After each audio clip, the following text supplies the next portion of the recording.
Welcome to Patrick Roberts, Our New Timeline.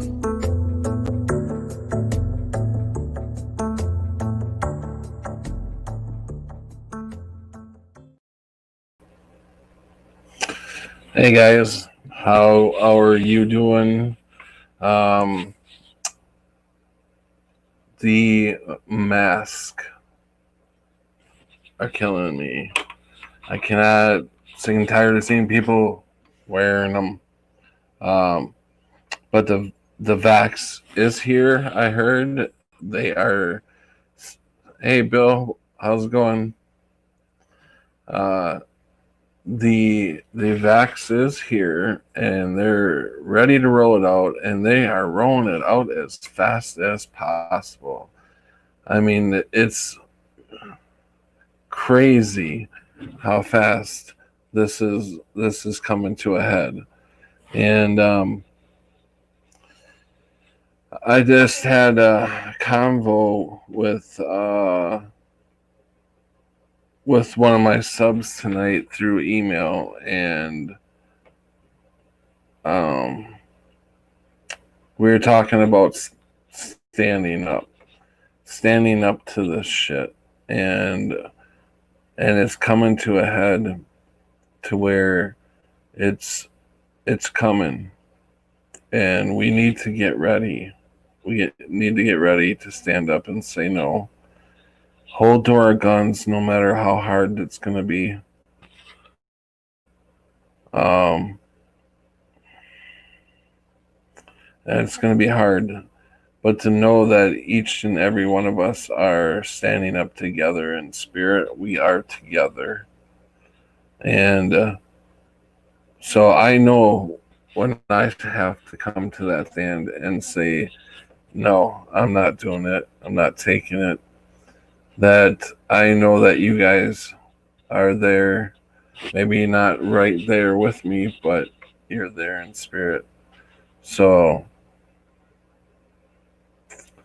it's getting real. It's getting real. And people are going to have to make some hard decisions. And I pray that each and every one of you guys find Christ. This mass thing is really getting disturbing. Yes, it is. I have a hard time dealing with it myself. I especially when I see the kids wearing them on.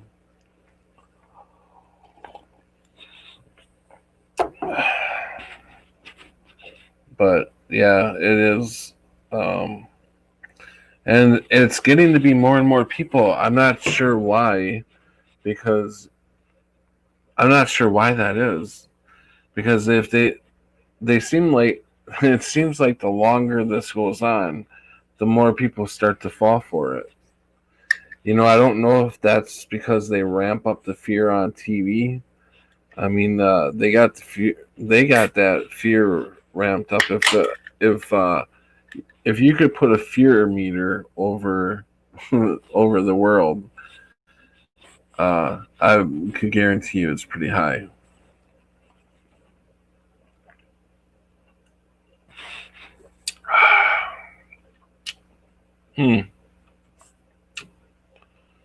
First time I had that stuff, they had it on sale, so I thought I'd try it. It's called Clutch.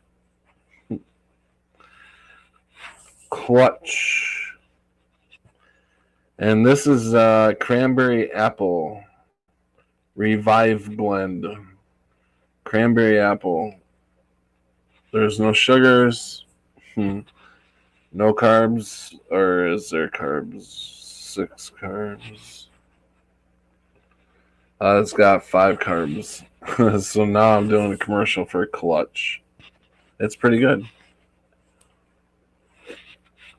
And it's on sale.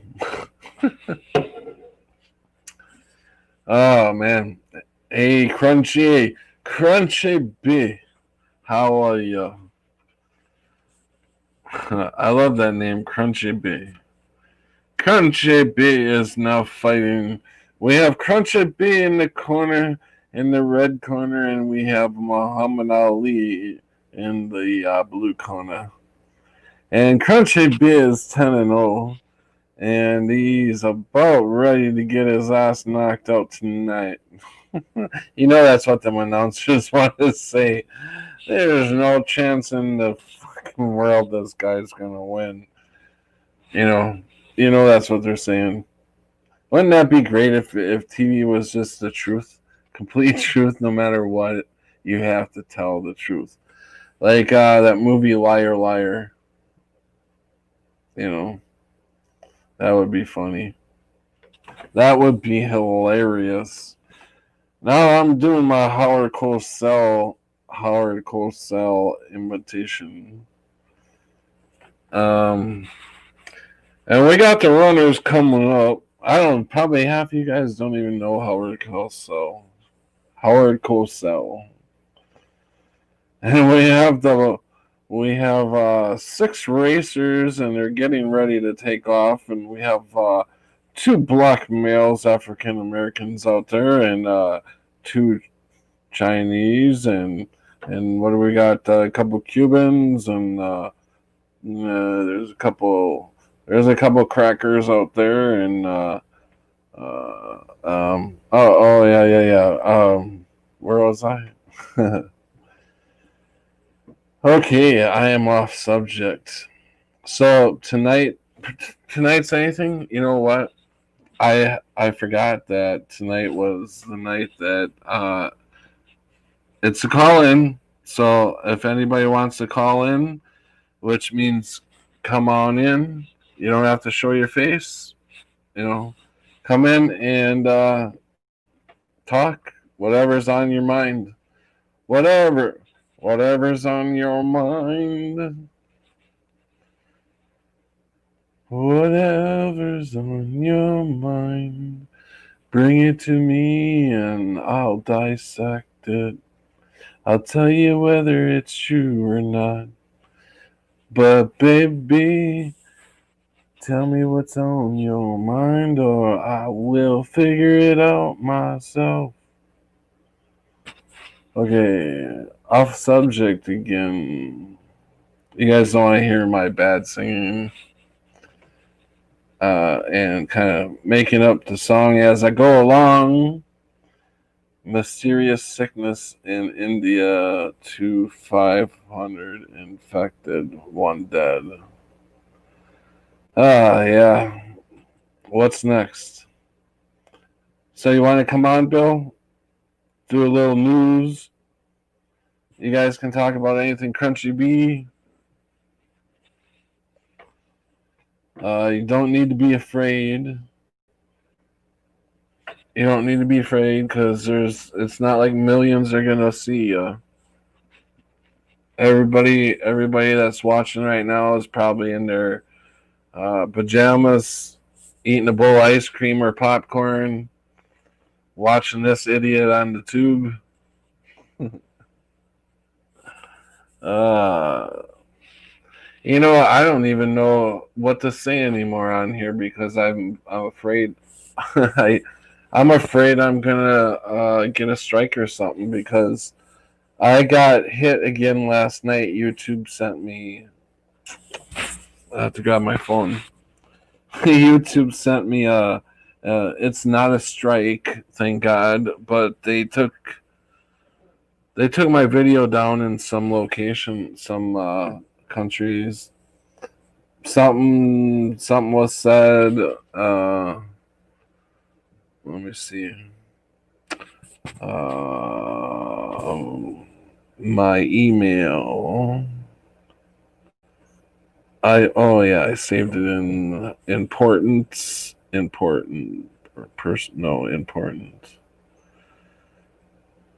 YouTube.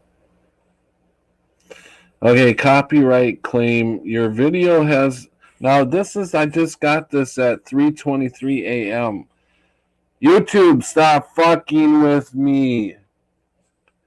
Copyright claim. Your video has been blocked in some countries. You don't want to miss tonight's show on how easily the masses obey their masters, no questions asked. That was last night's show. And, it's all right there. Okay, that's not okay.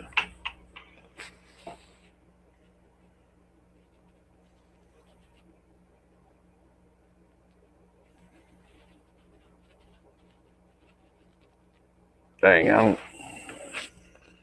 And it's the copyright content was "We Are Family," the song. We are family. So they fucking blocked it in countries. Blocked countries: Cuba, Iran, North Korea, and Syria.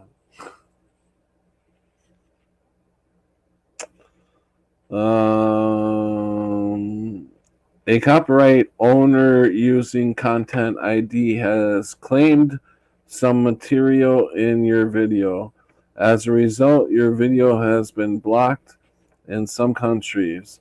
This means that your video is still up on YouTube, but people in some countries may not be able to watch it. This is not a copyright strike. This claim does not affect your account status. So I mean, whether it's that or a strike, why are you, I mean, stop fucking with me. So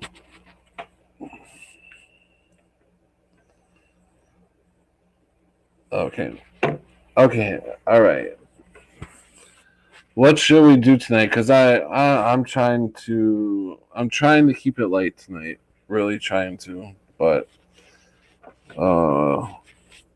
it's like the only thing there is to talk about. Really, I mean, everybody's talking about it, and we know what's coming. So, I mean, there's not really much more to tell you. I mean, you all know what's coming. You all know what's going on. But I will see um, if Karen B. I don't know if any of you guys follow Karen B. But they had a good conversation. I was listening to them.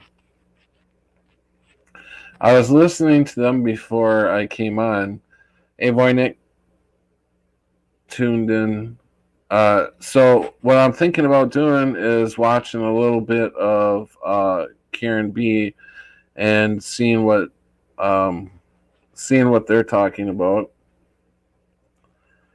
I'm gonna bring her on here in a second. If I fucking remember how to do this. It's like, damn. Um. Okay, there we go. And let's push play.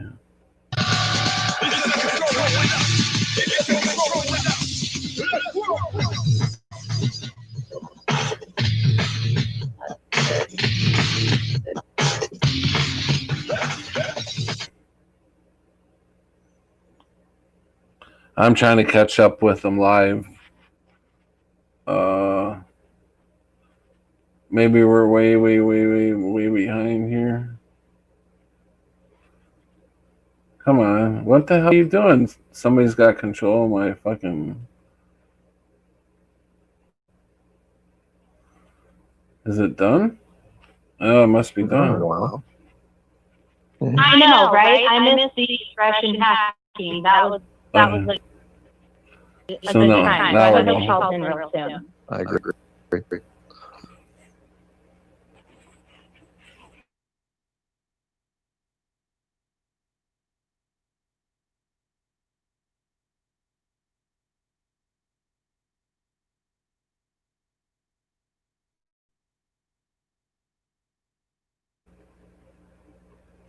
Sure, now the computer doesn't want to fucking run. You know, let's see if I refresh this page. We'll refresh the whole damn page and see what we get. I'm sorry if I can't get this. This is bullshit. Bullshit.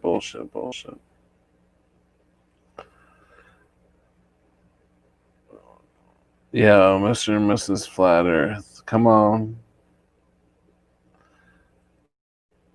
And around we go, in the circle, in the loop. How we are so stuck. How do we get out of the loop? This ain't coming in. This ain't working. Goodbye. Piece of shit. So, okay, let's see here. I am going to try it again by starting all over. I know this is probably a boring ass show right now. Yeah, I'm dropping you guys left and right now. I'm sorry. That's right.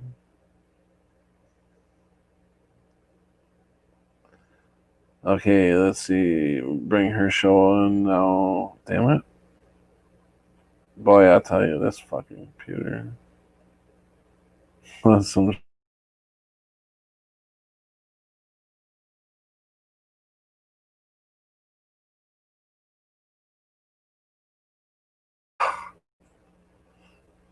What the hell is going on?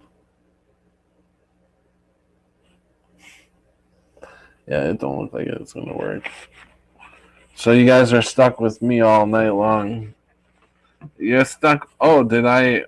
Oh, yeah. I wanted to thank Jem for donating last night. Thank you, Jem. It was really, really appreciated. Also, I want to thank Anonymous. This person doesn't want to give their name out, but I do appreciate you donating, man. Well, I do. I guess I let them know you're a male there. So, anyways, thank you guys very much for donating. I really appreciate it. And if anybody can help me out, appreciate it if you can donate. Really could use it. So, thanks, guys. Let's see. Next, Clutch. It's the cran apple berry of my eye. Oh my god. I'm bored. What do you guys want to talk about? This tonight is like open. I didn't research anything to really. I didn't set anything up really for tonight. So I'm just kind of, sitting here winging it. I mean, this ain't really going to be a very like the other ones are, you know. Let's see.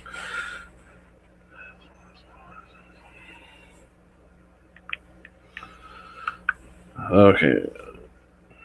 Sorry.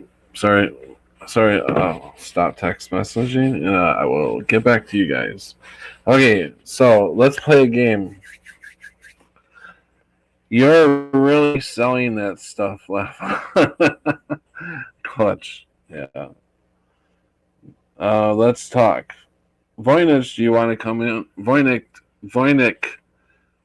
do you want to come in? Does anybody want to come in?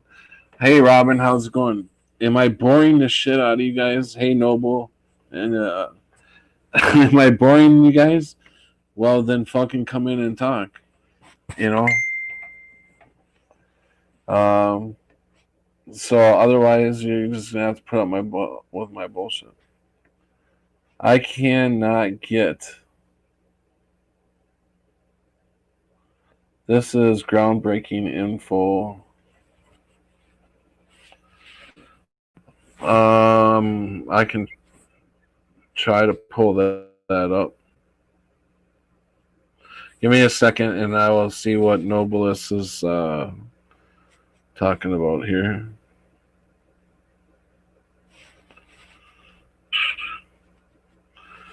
Okay, let's see here.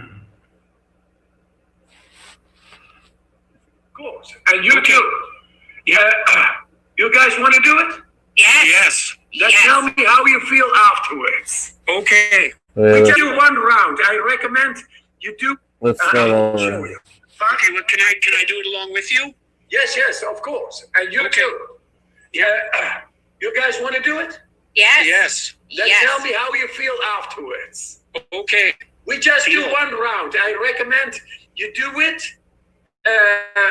You do it whenever you feel anxiety or deep neurological deficiency or whatever.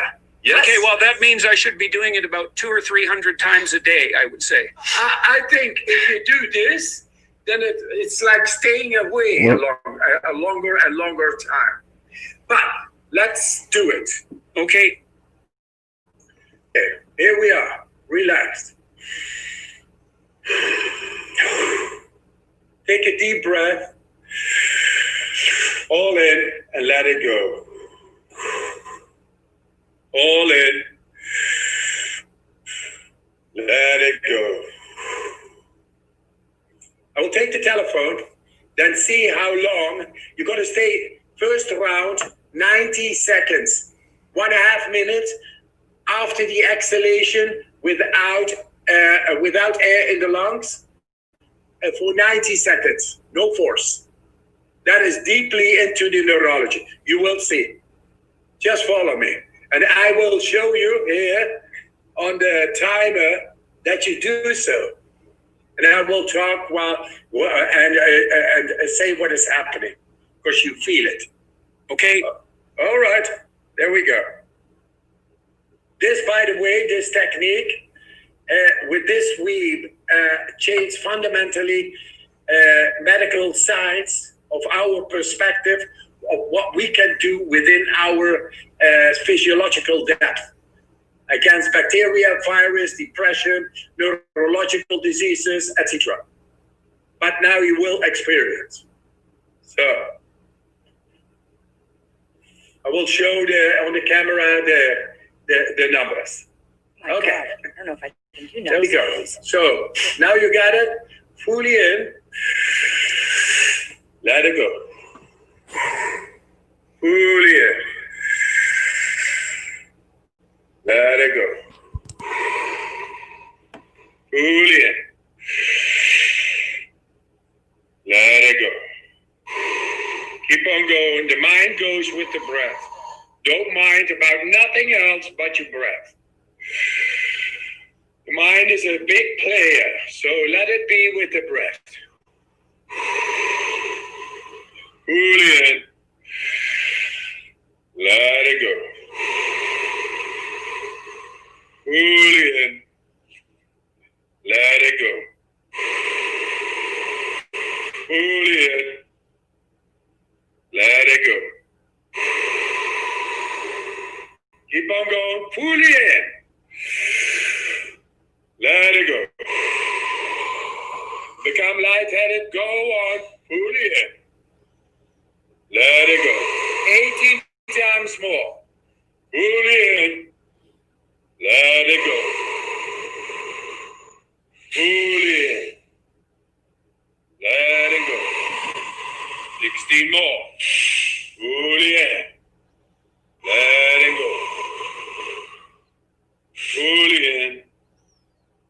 Let it go. 13. You become lightheaded. Lumen the body. Don't mind. Just go. It takes just a couple of minutes what we do to arrive at a deep impact on our physiology, deeper than in science was thought possible. It's all here. Then after the feeling, because feeling is understanding, we can talk. 8 more. Just go. It's a workout. 7. Pull it in. Let it go. Pull it in. Let it go. 6 more. Pull it in. Let it go. Pull it in. Let it go. Pull it in. Let it go. 2 more. Pull it in. Let it go. I'm going to Pull it sleep. in. Let it go. Now comes the last one. Pull it in. Let it go. And stop after the exhalation. Close your mouth. No smuggling, just witness. There is no need for breathing. The carbon dioxide has been blown up. pH level is really high. There is no trigger to breathe. Only the brain could reflex, but don't. Just be in the peace. It's the parasympathetic nervous system. Deep peace. No need for breathing. Just witness. You're deep into the physiology of your being, the way nature meant it to be. Because you are right now in deep, deep stress, but you are tranquil. It's a paradox. We are really deep into our physiology right now. No force. And you've changed your biochemistry. And now the adrenal act is shooting out through all the body, resets the body. Any defect is being neutralized, getting rid of. 10 seconds more. 9, 6, 3, 2, 1. Pull it in. Pull it in and hold. Pull it in. Hold. Squeeze it to your head. 3, 2, 1. Let it go. There we are. God, I hated that. Yeah, sure. But this is the way, you know what you hate more? This neurological defect? Yes. And this is the way through deep stress, activated consciously while being okay, because it's maybe also because of stress of the podcast and So we are here. Did we hold our breath for 90 seconds? You could, yes, for 90 seconds. You guys did 90 seconds here. It's all here. I probably did 85 seconds and took a tiny little breath. Yeah, that's what happened to me too. That's it. This is round number 1. Round number 2, we would go 2 minutes. Round number 3, 2.5. Number 4, 3 minutes. Of holding breath, Without air exhale. in the lungs, yes. You got to do this. Then you will see. How do you feel? Well, I'm not wandering around the room uncontrollably moving and screaming. So, that's better than 3 or 4 hours of my day. I'm still able to stay calm and sit here and talk to you. Exactly. That's an accomplishment. Now, you got to go even deeper. And so in 4 rounds, you will be able to reach, after exhalation, that is. Understand the principle. After exhalation means there is no air anymore in the lungs. And do you exhale completely? Yeah, almost completely. Like I found if you exhale all the way and then you kind of bring your stomach up underneath your ribs, yes, that helps. I got taught that earlier this year. It kind of helps suppress Mula the Bandha. feeling. In yoga, that is the contraction, Uddiyana Bandha. It's it's old knowledge, but this is all new, and that it is through science makes it trustworthy. It's data. It shows that we are activating the immune system through this deep stress. The adrenal axis suddenly spikes while you are in control. How many breaths did you have us take? About 30. 30 breaths, and then a minute, and so with your your advice is to do the 30 breaths and the 90 minutes of breath holding? 90 seconds. 90 seconds of breath holding? Yes, around that. And then what I advise is this: go without force.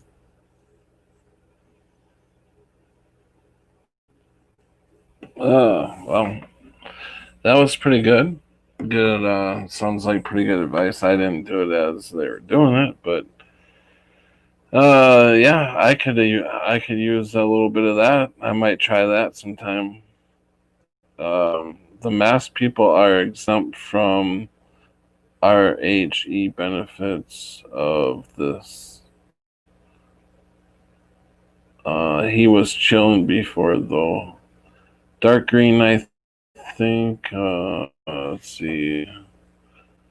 Country B, the black ones. I had 2 military choppers fly over my house. Okay, this morning, shook the whole house and woke me up. Country B is saying, "Wow." Nobles is going to use that to try to quit smoking. I had very, very deep meditation as a child.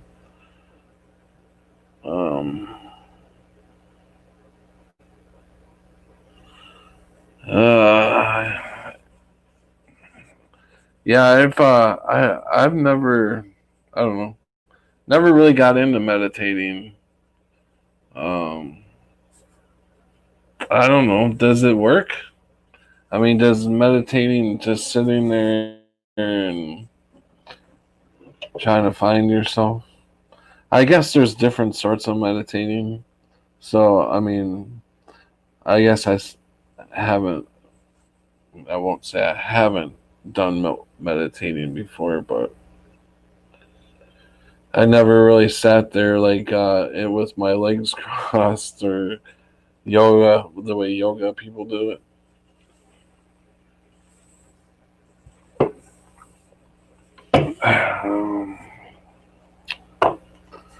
This bud's for you. So, what do y'all want to talk about? This guy took a coli bacteria, injected it into his blood stream, and hit immune system didn't even freak out. It's not meditation. Wow. E. coli bacteria. Wow, holy shit.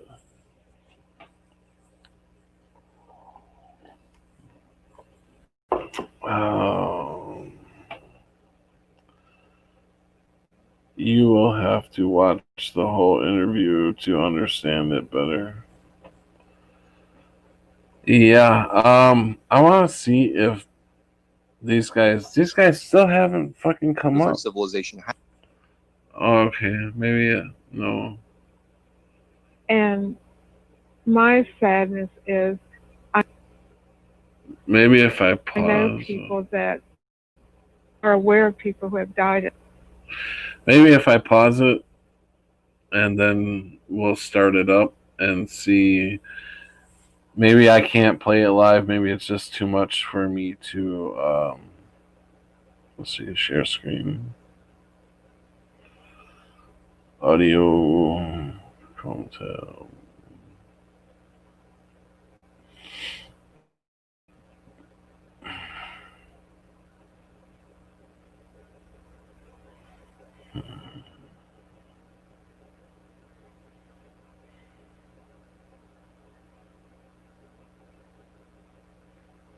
In hospitals Yeah. of the virus, not able to go be with their loved ones, that the Yep. hospital staff is keeping them away.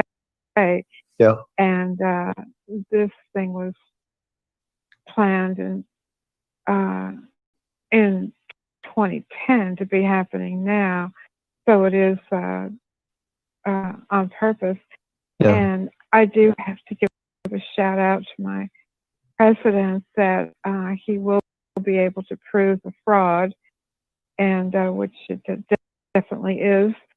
And I hope that doesn't take much more days than I was that. about to say the clock is ticking there. He's got 1 month to that inauguration. Otherwise, I don't know if anyone's going to care. Good Lord, I hope they do. Look what Biden's setting up. And is Yeah. anybody paying attention to what he's doing? Yep. Putting That, on his administration? I hear you. Mhm. I hear you.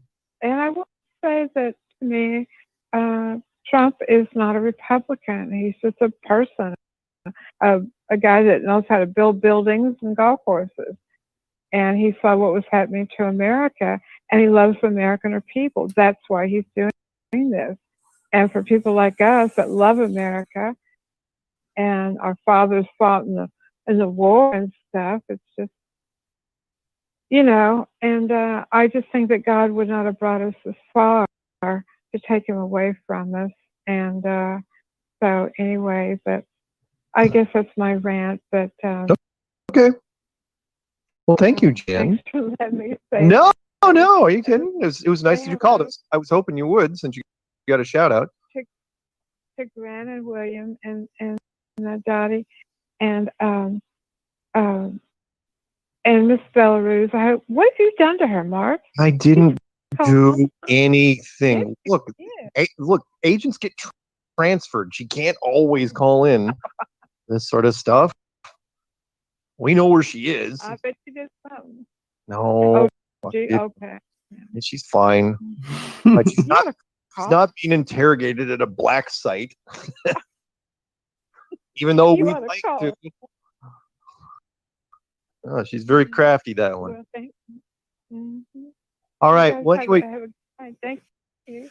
All right. Thank you, Jen. And Talk hello soon. to Zulu. Bye-bye. Okay. Bye-bye. Night, Jan. Also got an email while we were talking. Thank you guys. You guys can email me, by the way, while we were doing the show, from a guy that said this church just actually had close to 500,000 people. So I was a little bit off. So when somebody says, "Oh yeah, 3 people died in relation to the super spreader event," yeah, get bent. I don't want to hear it. It's ridiculous. Let's go to, where did I leave off? North Carolina? North Carolina, are we listening? Are we talking? What are we doing? Is it you and me and you and Mark who? oh, you and me and Karen B. I get it. This is a super spreader from the Flat Earth, Kansas. I was at the meetup in Greenville, and Nice. I've got to thank this COVID virus for one thing. I have traveled more this year than any other year. I live in a 35-foot fifth wheel. I started my year in Florida down in the Keys. They ran us out because of COVID. And I was at Sturgis. I've been upstate New York. I put on over 25,000 miles, and thank God for this cheap gas and the open highways and everybody just staying at home. It's been so nice. Oh, there's something. Right on. Yeah. And I travel a lot, and nobody seems to be too afraid of this thing across the country. I mean, everybody's just, wearing their masks in fear and whatnot, but for the most part, everybody's just doing it to comply and to get along. However, I was watching a YouTube video, and it happened to have one of our Flat Earth brothers that was at the conference, and he is in Canada. I haven't heard anybody speak of this on your show yet, but he didn't quarantine as long as he should have. And he got arrested. Welcome, Cammy. Oh yeah. That was Mac. That was Mac. That's Mac. Mhm. Okay, yeah. Mhm. Okay, well, I just kind of like shout out for him, and shout out for him, and all the support that he needs from us. I bet that was funny. Shout out to our. I want to give a shout out to our ambassador. And it Seemed seems like like he had a president. little bit of a rally of people and support. But Yeah. they seem to have focused on the point that he's a flat earth, and they made a big deal of it, which I didn't really see the news. I just saw the clip on YouTube, but Right. that was just one point. I hadn't heard you mention that on the show. So, what are your thoughts on that? What do you mean about Mac? Yeah. Well, again, one, we were lucky that Canada dropped its borders just long enough that he could go down to the event, which was awesome. But when he got up there, look, he's always been doing the activist stuff while he's been up there. He doesn't like mixing it up. In fact, I think he enjoys it. They already know who he is. Yeah. Okay. Yeah, he's not shy. Yeah, and somebody they basically called and ratted him out. Yeah, troll. And so they're trying to make an example of him. That he's a flat earther, and that seemed to be more of a story than the violating his quarantine. Right. Yeah. Yeah. Indeed. Yeah. Which I thought was kind of pointed, but yeah, he is getting help though, actually, from a man by the name of Christopher James. He's got a website called A Warrior Calls. And he's very well versed on the law, and he actually knows a lot about notice of liability. That's where you want to go to start getting information on that stuff. He's been on the Crow 777 podcast too. So yeah, Max definitely got some good people helping him out. And I wanted to point out another thing. I'm from Kansas, and I've been traveling around. I'm in North Carolina now, getting ready to go on another road trip down through Texas and going to hit Arizona, come up through Colorado, and back up to South Dakota, and make another final push for the end of the year. But in my listening, I've been listening to Kansas with a different ear, and they seem to have known about this flat earth thing for a very long time.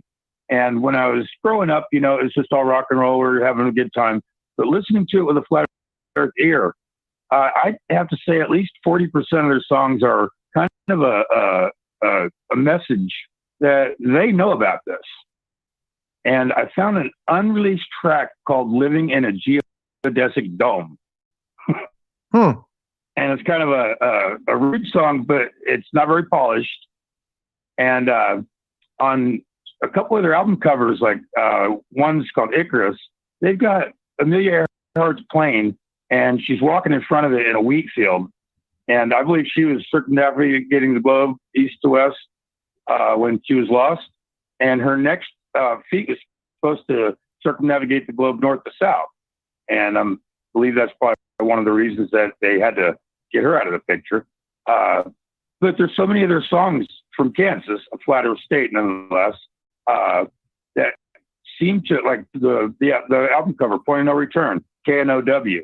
And if you look at that, it's got the black hole sun with the boat going over the edge and the serpents around the edge of the album cover. And it just seems like so much of their music has this message in it. And with that ear, a lot of other songs I've been listening to seem to have a little pointed message towards the same flat earth. And I just didn't know if you'd noticed any of that. No.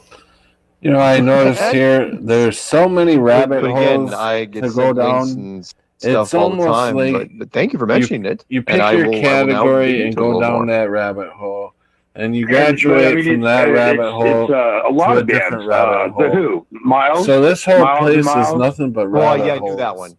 Joe Walsh. All fake. Joe this Walsh, whole fucking place is fake. Everything is a rabbit hole. Illusion. And it's just a myriad of songs that I've been listening to that it's like, whoa. And it just really kicks me back in my chair. And I can't believe that I'm hearing what I'm hearing. Well, you're looking for it too, though. Blinded by the Light, Manfred Mann is another one. Yeah. I mean, the difference is... It seems like all these bands do that breakout song, and it seems to have that Illuminati message in it. Yeah. Yeah. Yeah. I hear you. So if any of your listeners, have that experience, then shout it out. All right. Sounds good. All right. Thanks for taking my call. All right, man. Have a good one. Thank you. Yeah. All right. Let's grab. So I'm going to move on over from here. Or we'll end with and I'm going to show 5. But before that, video. Calls from all over the place. Should I take the one that's unknown? Because it seems from a weird. Yeah, let's take it for a second. Unknown. You're coming in from a number that's Are you there? Are you just listening? Let me are you see if I talking? can What are we find it first. I'm here. Let's see. Just listening. Hello? Can't hear. Hello? Yeah, say louder. Louder. I don't know what country you're in. Going. Come on. Okay, come on. History. Jeez. Okay, here we go. There we go. History. Now I just gotta find which one it was. This one right here. I like this guy. I think what he talks about is right on. All names I'm on really my account because he showed you that, you found it, all of a sudden you're there, and he's like, I'm sorry, they all hate you now. You've experienced it.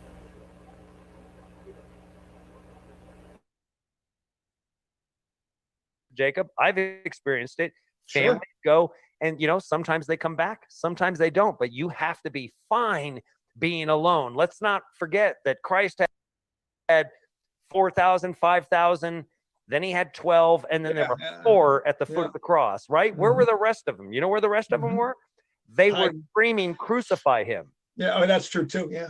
It's always the people, because they like getting their bellies filled, and that's something I say on my channel a lot. Is you come to Jacob's Well when you're thirsty, but if you don't do what I'm saying, you don't go to the Father, go to God. You can get your little drink, you can get your little insight into this or that, and get your little conspiracy this, so that you can get that along with it too, and a little fun, little music, little goofy gaffes. You can get that from me, but you're gonna thirst again. Do you remember Keith Green? I don't know who that is. The singer Keith Green. No. The Christian singer Keith Green. He has a song. He had an album called No Compromise. He died in a plane crash. He was amazing, but he had an album called No Compromise, and he had a song that he said, to obey is better than sacrifice. I don't need your money. I want your life.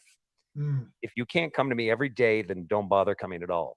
Very no compromise. And all of these different types of things that he was talking about, that sacrifice, that everything that we talked about, like you said, suffer. That obey is better than sacrifice. You're not sacrificing, you're just obeying. And in your obedience, and I got to tell you this, Jacob, I really respect and honor your obedience. Oh, thank you, man. I do too. Yeah, no, I watch you. I watch your obedience, and I watch you obey. And it's not about sacrifice, it's just obeying. I'm trying. It's not obeying. It's not about obeying somebody that tells you need to have a jab in your arm. And it's not obeying any of this stuff. This is obeying something that is contrary to rational thinking of this world. Rational thinking of this world says, go get that thing in your arm, listen to what they say, do exactly what they say, and you'll be fine. My son brought this up to me today. We were talking about it, and I told him, I'm not worried about it anymore. He goes, what do you mean? What do you mean? I said, because you know what? I think God's got something in the works. That's all I'm going to say. I'm not going to fall for the honeypot of anything else, because I know something says I think there's going to be a big hiccup, and I'm more concerned about people going and really just for the first time saying, you know what, maybe there is more, and like my son. Oh, what do you mean? The world's just like down in the dumps, and I get it. He's just this handsome 20-year-old, amazing, talented. All my children, and everything's shut down here in New York. There's nowhere to go, and they don't want to. They worry about my health because I have a couple of autoimmune diseases, and so they're they're sacrificing, and it's a bummer, and. And then so he's been seeing 333. He can't get away from it for the last 2 weeks. He brought it up to me. I said, God's going to tell you, God's going to show you what it means. I said, to me, it means resurrection. I said, that's what it means. It means, and he was saying, because I'm going to be 50, and I was talking to him. I said, with age, I said, you have no idea. You're so much more advanced than I was at your age. Oh my goodness gracious. I mean, so much more evolved and wonderful than I ever was. God's going to make a quick work of things over this next couple of years. And I really want to encourage people, because I was nervous and it was hard for me to really, with faith, encourage people in spite of what's coming. And it's not going to be a very long period of time before people really catch on. And they're like, what? It's going to be, rather short. I mean, it's, whatever, it's coming. And people are going to be okay. We're going to be okay because ultimately God is in charge of everything.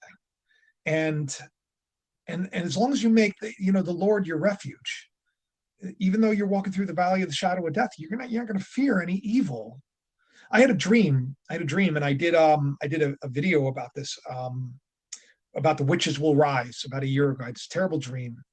And front yard, all these vans pull up and all these witches get out. And then I go in the backyard. I'm not talking like the spooky witch, but in the dream they were symbolic. It's because a witch doesn't have to be. It could be somebody who is, like a pastor. It could be, just as a spirit of rebellion of the truth of God. And then the backyard, I looked, and I was above. I was on my second floor, and I was looking down. And they were coming out of the woods, and all these black vines were, like just spreading out, and they were spreading out. And I knew that they were there for me. And they had a problem with me. And then I look and I see this machete, and I'm like, as the vines are coming out of my house, I'm like, I don't think so. And I hit it like that. And the vine died. And that was it. It was like, you can't mess with me. No matter, you can't mess with me.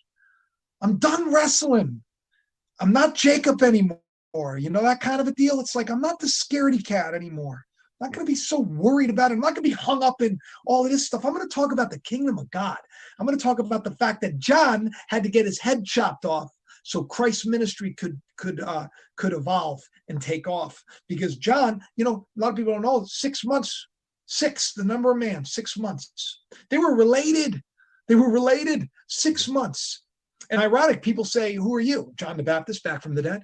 Why would they say that, right? Unless you have these two men, which is, significant. I believe there was a literal John. I believe there was a literal Jesus. But I also believe that is a story that is meant to be understood spiritually. And that Christ is baptized by John, even though John knew, like I knew I couldn't baptize Christ, and yet suffer it to be so, takes upon himself the sins of the world. He took upon himself my sin, my ignorance, my foolishness.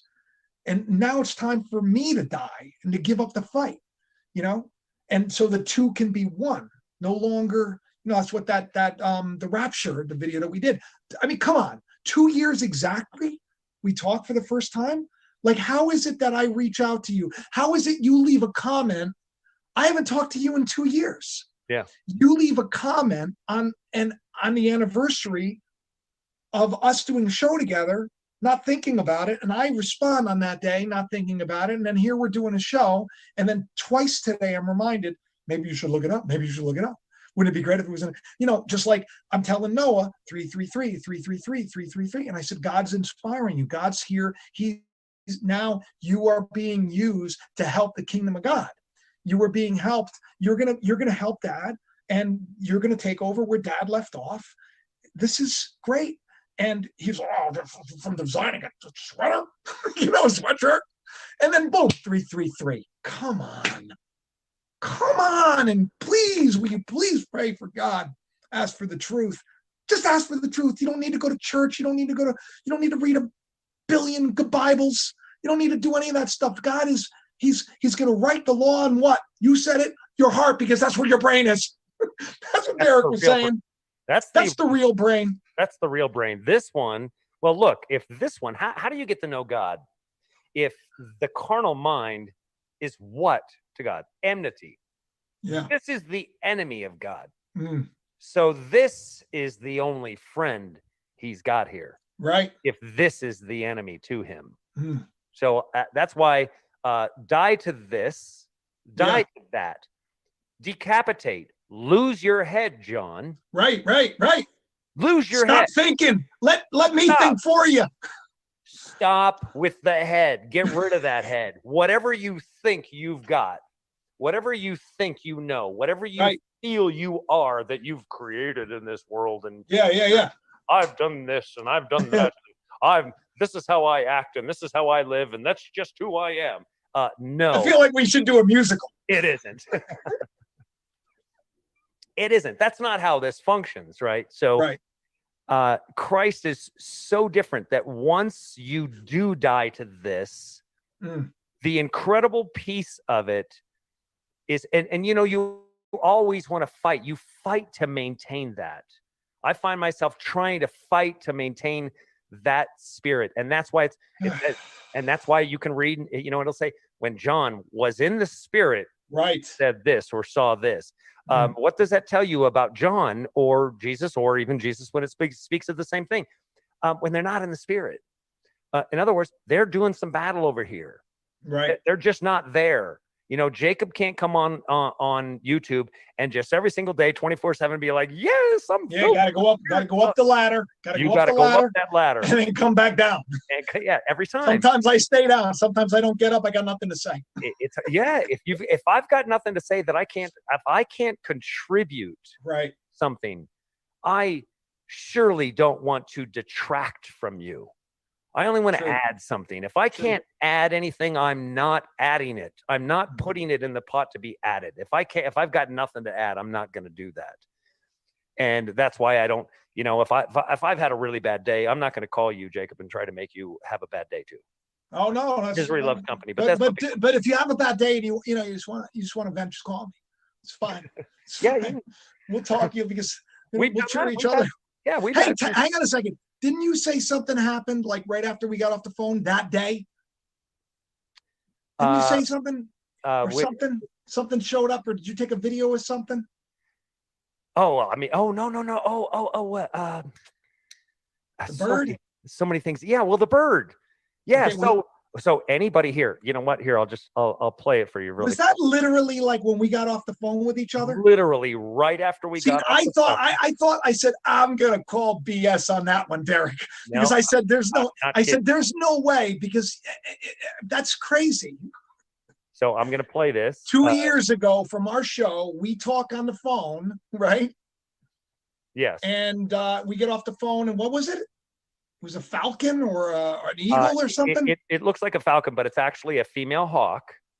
And so I'm going to play this right here so you guys can, here, let me get to this. Where is this? Hold on. Get rid of that. Oy vey. It's very interesting. Very interesting to me. Hold on. This happened after you called me. And I mean, literally not right after I hung up the phone with you. We walked into our bunkhouse here that we're building out, and there we had it. My goodness, why? And how did you get your hand around it? Like you just went over, you just say, I'm just gonna grab the hawk. No. What happens is, she was flying around inside the bunkhouse. Okay, I got you. And so she flew around and she's trying to make it outside the window. Mm. And that doesn't work too well. You know, they don't handle windows very bad. Let me. Right. We got this. So cool. Hey, while you're pulling that up, you got it. Can you hear that? Can you see that when the messenger's called? I see it. Yeah. Okay, so let's play this. This was the bird.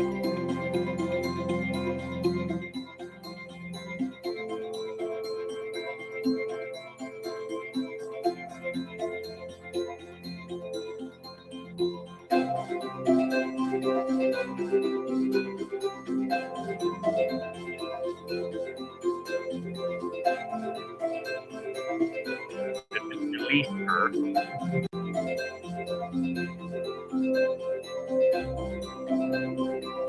And that's your bird. Crazy.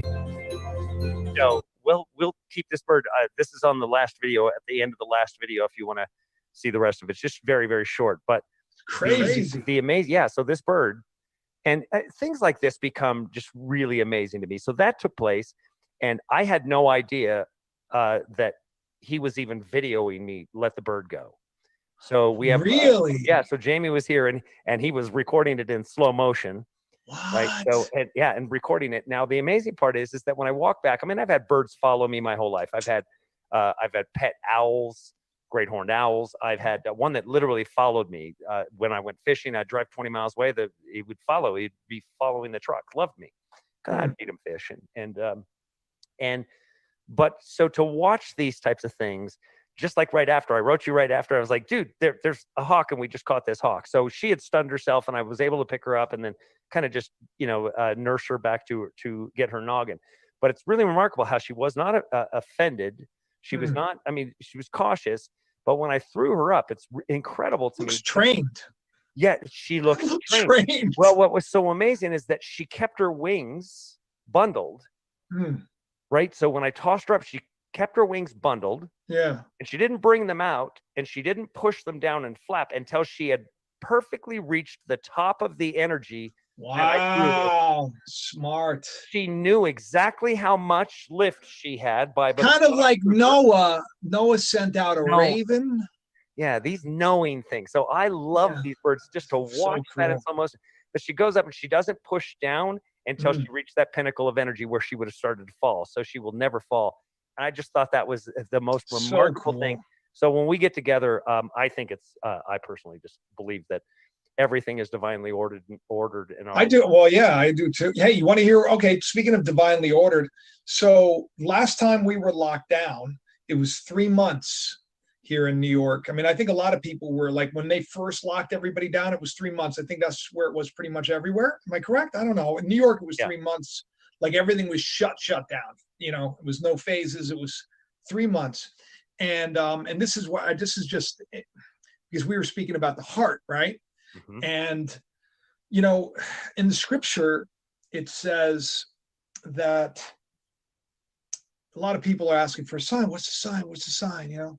And there's no sign that's given but that of the prophet Jonas. And scripture, Jonah's story. Yeah. And he prays from the belly of the belly of the great fish, calling it hell. I pray from the belly of hell. And it's suffering. On the third day, he's released. But here's the interesting thing.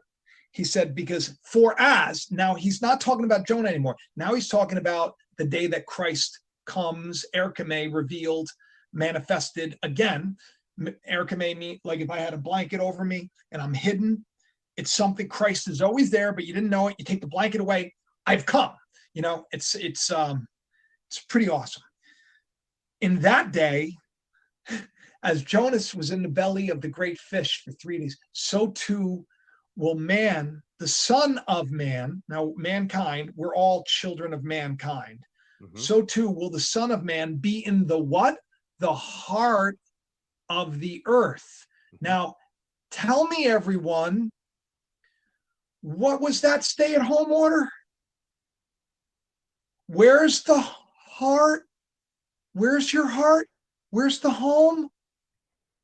Where the heart is. We were buried inside the heart of the earth, our homes, for 3 months. That's a sign. You know what else is a sign? When I was like, the rainbow's coming, because the rainbow comes first. It's like, remember, the first rider comes with the rainbow, and everybody was seeing rainbows. And I was doing these things and I was trying to give everybody an encouraging lesson because it was like God said, here's the rainbow to Noah. But you forget, the world was a hot mess when he saw that rainbow. When I was seeing the rainbows everywhere, couldn't get away from them. The world was a hot mess. Corona was there, and the virus of crown was everywhere. And I don't know if we got to that second, the days of darkness, all of the terrible stuff that happened in the Twin Cities and then across the world. I'm trying to speak in code for you. But we were in the heart of the earth, and we have come out, and that's a sign that this is the day. I mean, this is the day. That's the reason why everybody's so flipped out about this Star of Bethlehem moment, this conjunction, this great conjunction, which we've been talking about conjunctions for years, about conjunctions and about signs and about everything else. But it's going to be through pressure. People don't get that. I could have chosen, the Lord said, I could have chosen Haagen-Dazs ice cream and magic shell. You know, I could have chosen, the movie theaters and your churches, and I could have chosen that.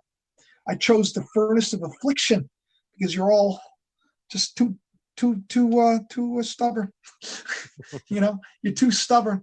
And instead of fighting against the mule of 2020 and blaming it and saying it stinks, maybe you see that God's there with a flaming sword, keeping us from making a bigger mistake. If people have faith over the next couple of years, God's going to provide for them.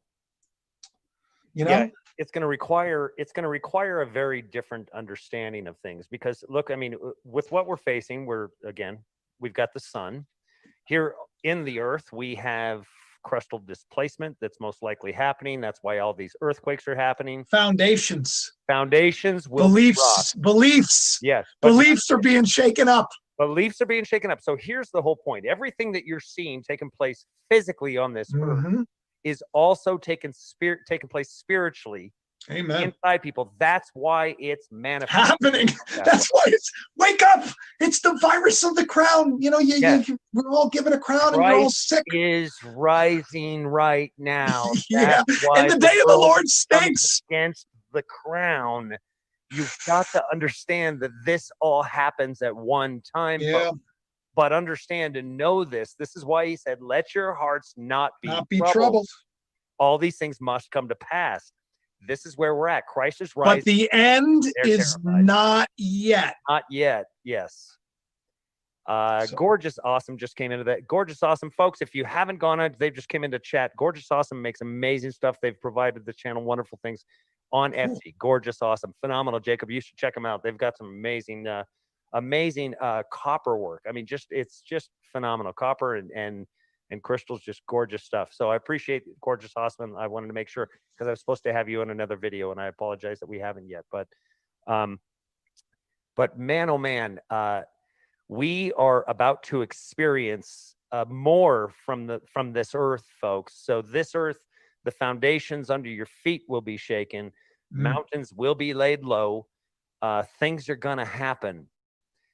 As far as like having it, we might not be able to be doing this 6 months from now. We don't know, right? Suspicious Observer said today, he said, get used to not having electricity. And he's not a joke. I mean, he really knows his stuff. So I would take. Well, hang on. Can I say something? Can I say something to encourage people? Yes. Because this is another thing. Let me pull it up so I can see you. I want to encourage people. So when the plague of darkness hit, a lot of people didn't have light, but Israel did. Now, why did he? You got the Lord. Where you got the Lord, it doesn't matter if your lights are shining or not, because the light's always so darn bright. You don't need it. See, I have to bring Jacob on my channel from time to time just to cheer everybody up. Well, no, because you know what it is that it's like it's already won. We are in the valley of the shadow of death. So we're just in the shadow, but surely goodness and mercy will follow me all the days of my life. No matter what I'm in, no matter what I'm going through, goodness and mercy is going to follow me. It's only going to be a short work. It's a short work. It's going to be fine. We're going to be fine. Just settle down and don't be thinking that by taking arms that you're doing the Lord's work. You won't be helping anything. And this is why I always say, do not pick a side. Don't pick a side, because none of these things on this earth will redeem want you to do. That's what they want you to do. They really want you to do that. Yeah, that can't be happening. So how do you serve God? By loving others. Who? Enemies. Yeah, love your enemy. Do good to those that despitefully use you. I do that. I do nice things for people. I had an issue. I had an issue at work. And I gave him $20. I don't know. I was like, I don't know what to do, Lord. How about you give him a card and you give him $20 and you buy him lunch? Boom.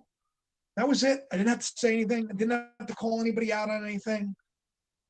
Because you know what? When you walk around and you got what you got, God is but he always offers you, a door. He always offers you, you're going to be tempted. That's why we pray not to be tempted, even though the Pope changed that. Said, oh, the Lord would never tempt you. Yet, anybody remember Jesus being tempted? The Lord, the Spirit of the Lord moved him to the wilderness to be tempted. But the Pope was like, no. God doesn't tempt you. Because God makes everything happen. He's just everything works together for the good. You just got to understand. So, I mean, he doesn't do the tempting, but there's a creation that he created. But there's always a way out. It's like he sent Job, right? Yeah, well, there you go. It's like, I mean, that's the story. A lot of people don't know this. They say, oh, it's such a bad thing. But here's an interesting thing too, is that the people have an idea about the different ideas of what God is, whether it's one.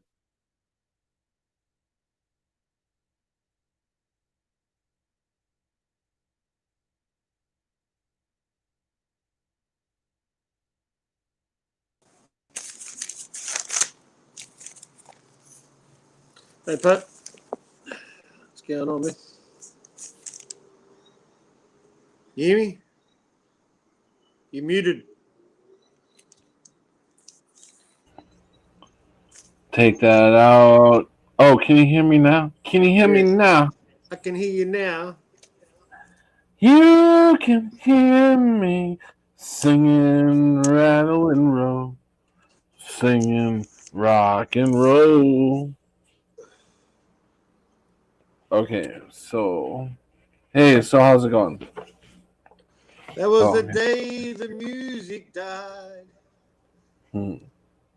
Yeah. Oh boy, we're in trouble. I can't sing. You can't sing. How are we gonna make any money? The more I drink, the better I think I sound. You need to learn how to sing or play an instrument. What the hell do you think I bring you on here for?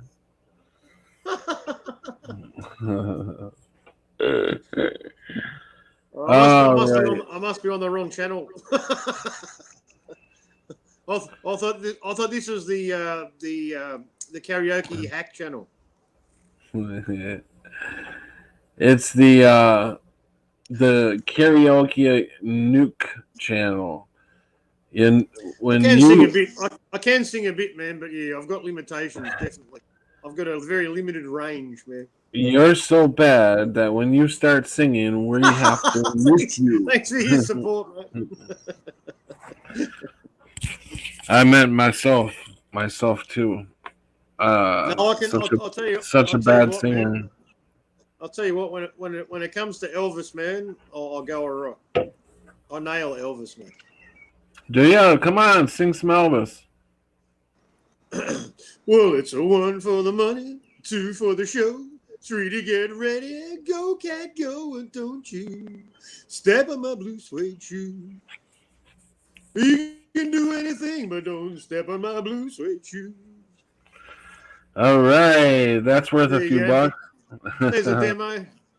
Very good. Yeah, well, there you go. Very good, very good. Well, that's about it. Yeah, that's about my range, man. It's like about 3 decibels from like medium range to. You know what I mean? I can't hit that's a hell of a lot better than mine.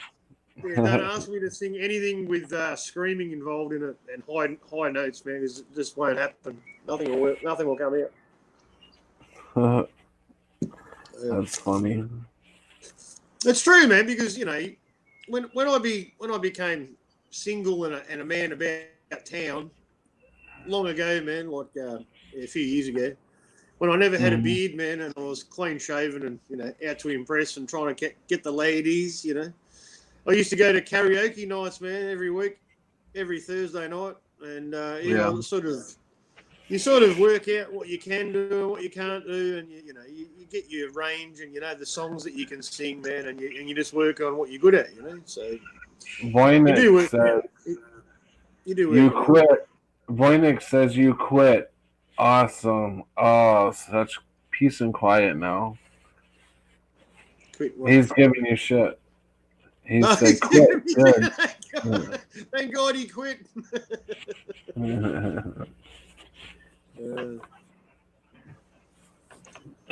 Very cool. So, You, what do you- do know that karaoke wouldn't exist without alcohol. You do understand that, right? yeah, yeah. I needed plenty of it to go up and sing. So, yeah. I remember growing up and singing some songs. Oh my god! And people talking you into it too, like, "Oh, you sound good. Come on, you sound good. It's okay. You sound all good right." friends. That's a good test, man. Right? Yeah. Because good friends don't lie to you, man. They don't tell you. You're a good singer. Yeah. If they tell you you're a good singer, And then you get up there and you start singing. they're not real Yeah. friends, man. You get up there and you start singing your heart out, and all of a sudden everybody's laughing. That's right. Yeah, that's not a good sign, man. That's not the support you want. People are laughing at you. I couldn't carry a tune to save my life. I think you can, man. No, everybody's got a range. They just have to work out what suits them, man. You know what I mean? And you can develop it. You know what I mean? I mean, you can get training. But everybody can hold a tune, man. Every single person, man. Hey, Prelim. Oh my god, my fucking shoulder. Oh, I'm gonna need surgery soon, and I don't want to have to. I don't want to have to go. What have you done to your shoulder, man? What happened? About a year ago, I went in and had my had X-rays. They did a CAT scan or whatever they call it, and I have a torn rotator cuff, and then I have a couple other tears, and then a bunch of little tears, and it's getting really fucking bad, and I don't want to go in. I've been living with that for years, man. I've been living with. I'm pretty sure I've got a torn rotator cuff as well, man. I've been living with that since I was like 22, man. So what's that? That's 28 years, man, or nearly 29, 28 and a half years. I'd say 28. 28 years I've been living with it, man. So I've got, I'm limited, man. You know. And if I do actually twinge it, right, most of the time it doesn't bother me. But if I extend myself and move my arm the wrong way, usually like because this is how I heard it. I heard it by go ahead and do it. he's gonna aggravate it. And my arm got pulled back, man, playing football. All right, and it got pulled back really hard, man. Yeah. And that was it, man. And like I've got like a hollow between. Yeah, like you got your shoulder blade, you can feel, right? Yeah. And, I know what you're talking about. Yeah, and the top of your arm, right, there shouldn't be any gap between the muscle in your arm and the shoulder blade. I've got a gap, man. Like you can put your finger into it. You know what I mean? It's just hanging on by sinews. And if I hurt it, it doesn't go away for like a week or two, man. So you just have to be careful about how you move your body. You know what I mean? Sort of manage it. Self-managed. Yeah. Hey, Jennifer, Prelim, welcome. We have Jennifer, Prelim, Cammie, Robin, and of course, Mad Pieman is joining me. Well, Voynich, we need Voynich on here. What's he doing, mate? Come on. Voynich. Hanging shit on me in the comments, but you won't. You know, we want. I don't. Get on here. What are you doing, Voynich? You know him. He's probably messing around, making some coffee or making something to eat. Cooking breakfast, making pancakes.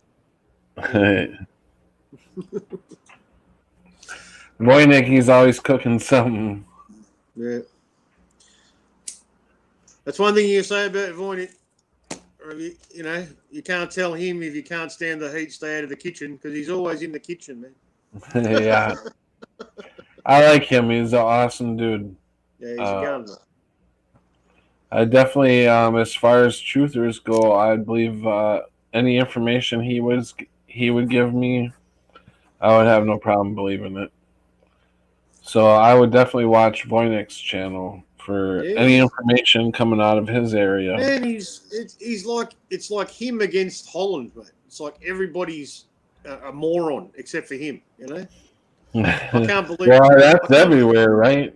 That's I mean, crazy, man. Like, I can't believe there's no one in Holland who thinks like he does. You know, it blows my mind. oh yeah. Like, he's up against it worse than what any of us are, man. Like, we've got some people around us. You know what I mean? I've got some people, but not a lot, but some. Yeah.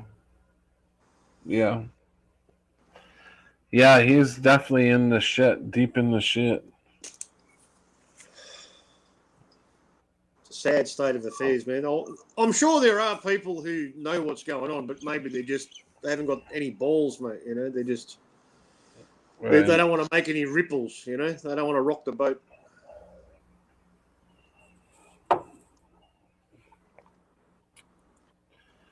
Which is sad.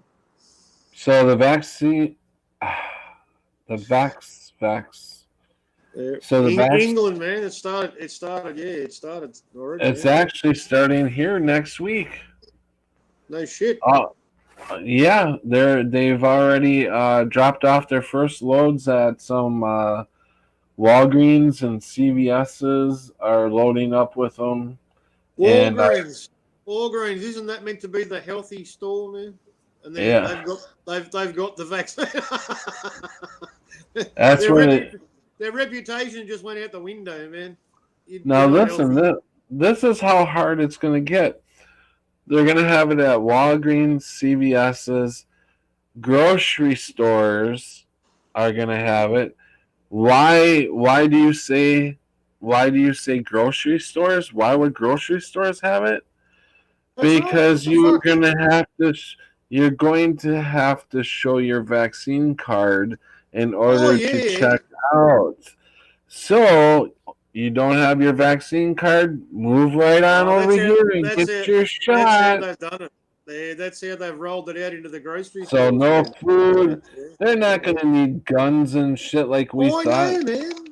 I was trying to explain this to someone yesterday, man, because I think I vented yesterday and we talked about that, man. But they rolled out surveillance cameras in my workplace, man, and I'm not happy about it. You know, I'm not a union.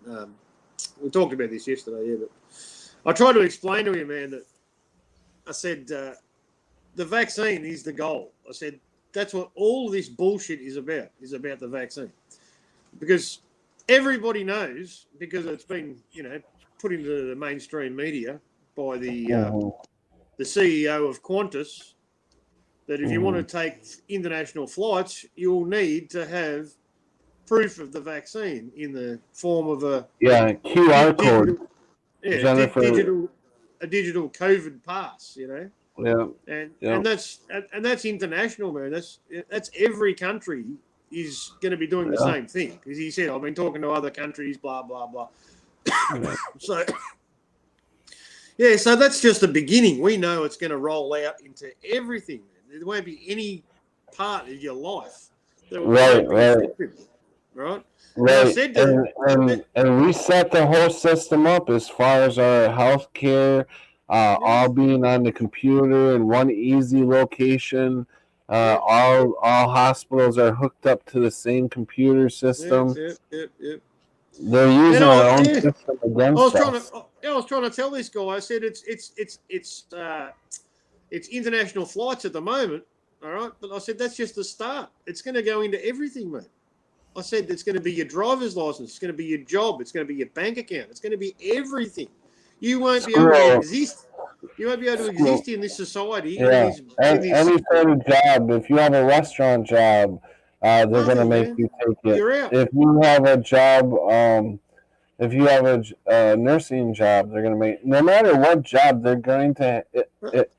If that job is big enough to have an attorney, and all businesses have to have an attorney, right? For lawsuits. So, are we liable? So that will be the question that all these businesses are going to ask their attorney. If my healthcare worker does not get the shot, am I liable if something happens? And you know damn well the attorney is going to say, yes, you will be liable. So therefore, all businesses will order for their employees to get the vax. Oh yeah. But in our defence, man, the vaccine companies have already been ruled as not being liable. They have no liability for any injury caused by the vaccine. All right, they already have indemnity. You know what I mean? Right. So that's the basis of any defence. You know what I'm saying? So through workplace lawyers or whatever. That's what it comes down to, mate. The vaccine manufacturers have indemnity, so everyone else is covered too. You know what I mean? So they can do whatever the fuck they want, basically. Right. You know? Yeah, it's gonna be. Like you said, they're gonna roll it out into everything, and you're not gonna be able to move. I'm telling people, man. Therefore, there's gonna be underground. There's gonna be underground markets. I mean, that's gonna be a place that we're going to need to learn how to barter, because that's the only way we're going to be able to survive is to be bartering. And I'm telling you right now. If you choose not to take the vax, you need to learn how to barter, and you need to start. I mean, connecting, man, networking, man. Yeah, like Nachiketa was saying yesterday. You know, we have to start coming together, man, in areas that we're close to each other, and start supporting and helping each other, man, because that's what it's going to come down to, man. If we can't help each other, man, we're going to be screwed. People are imagine, like, look, that's why I really feel sorry, man, for people that are dependent on the pharmaceutical industry, okay, and they're also dependent. A lot of them that are ill and they can't work, man. All right, so there's a lot of people that are relying on the system. And they're being paid by the government, man. They rely on the government, man. Right? So if you don't play ball, right, you get no payment, right? You have no access to medication. Like, what are you going to do, man? You know what I mean? You're screwed. Those people are screwed, man. You know. That's why. I mean, I agree with Prelim. You have to have trust in God to take care of us during these times, and this is when you really need to reach out and start getting close to God and in Christ. I'm doing my best. I could do a lot better though. I need to buckle down myself. I'm very close to walking away from my job, man, and if I do, I'm going to have to, for the short term, because we know it's a short term when it comes to cash, because they want to remove cash, and that's all part of the plan as well, because you have to have the COVID pass, and that'll be, your license for everything. But without it, man, you can't function. But when they remove cash, that's what I was saying to this guy too. He doesn't get it, man. Yeah. He's on the Joe Rogan. He's on the Joe Rogan, man. He's on the Joe Rogan. I'll give everybody before they get to us. I mean, they're going to vax everybody that's going to come forward first and get it. They're going to take care of all them people first and sit back and wait. And the ones who do not go along with this, and after they get done vaxxing, the ones who are willing to stand up and just take any vax and obey any order, them people will be taken care of first, and then they'll come after us. Yeah. So I say we got probably maybe a year, if that. Yeah, you're probably right, man. Yeah. But I'm just looking at short term.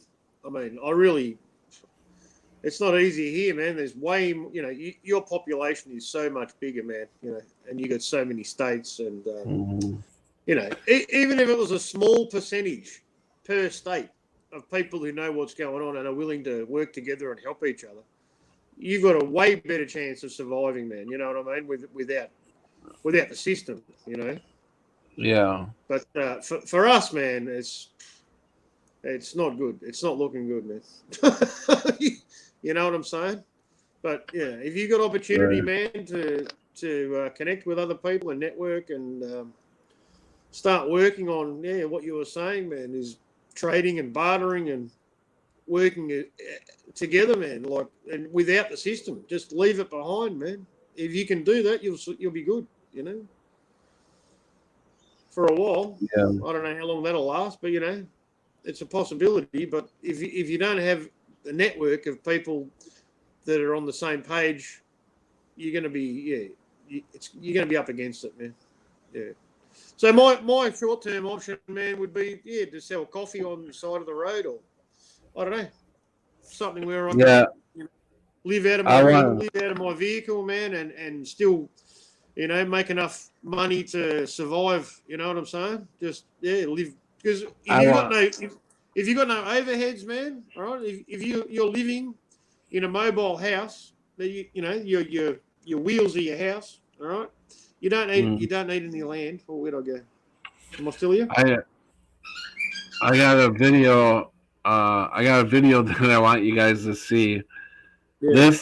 This is how crazy. This is how fucking crazy Biden supporters are. This is a teacher. Watch this. Now, this I found very interesting and kind of disturbing. I don't know if you guys know who Elijah Schaffer is, but he's just a freelance journalist. I don't know what his political bent is. Maybe I don't know what it doesn't matter to me, because what he recorded here is pretty astounding. This teacher in traffic. Well, I'll tell you what. I'm just going to roll it. Listen to what she says.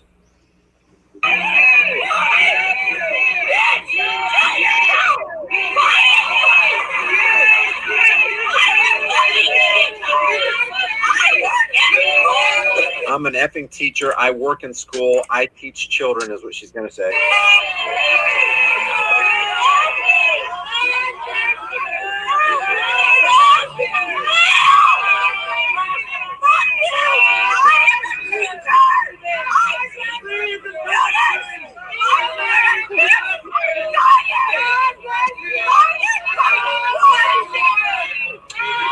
Apparently, it's people standing out in the street corner objecting to this voter fraud thing, and she's saying Biden effing won. But the thing that's disturbing is, if in fact she is really a teacher, and I'm going to tell you what happened after this, unless you already know the story.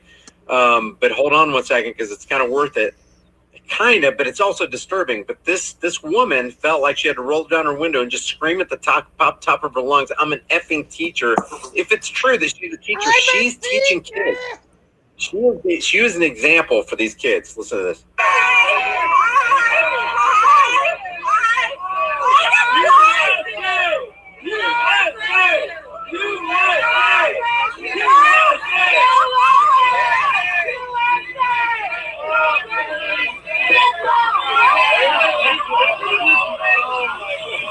Wow. Elijah Schaffer, I don't know Wow. if that's later, but tweeted back That is like the fucking- end result of this is apparently she got put on leave. Like she's put on leave from whatever school she taught at. I don't know if that's true. I haven't vetted any of this, but I'm just saying, what if she is actually a teacher? What? Brainwashed. A brainwashed moron. That's the problem. Yeah. That is like, I mean, wow. It's the same deal with Well, it's the same deal with police, politicians, mainstream media, journalists, man. They all think they're doing the right thing. They all believe the bullshit. They're 100% on board with the lies, man.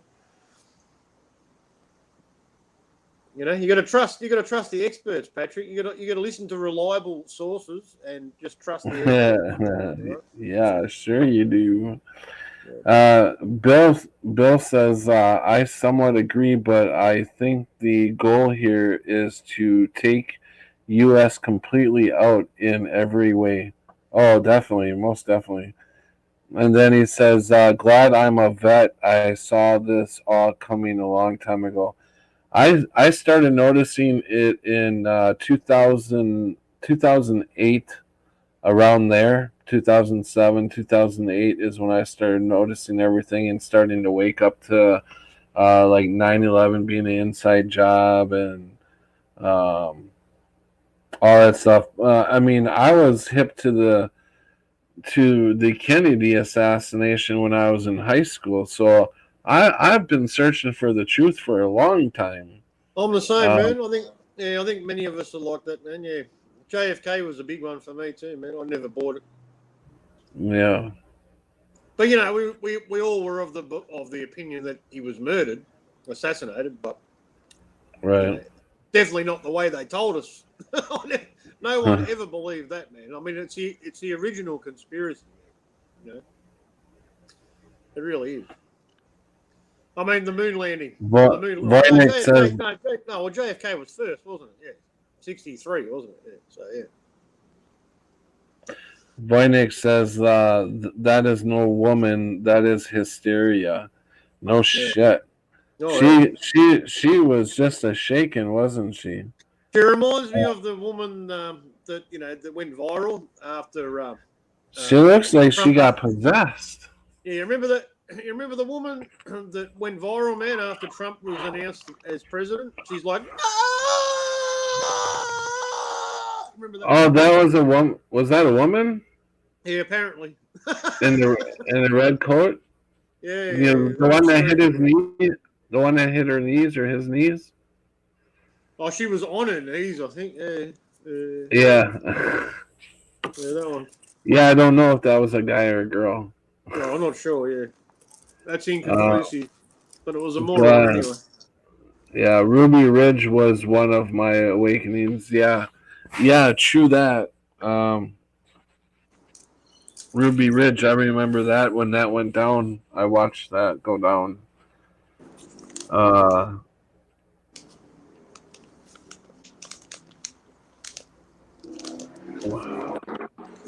Well, there's like so many all over the world.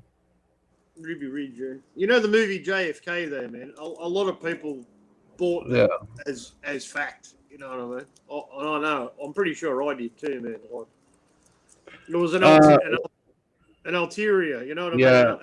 An ulterior result or evidence, you know.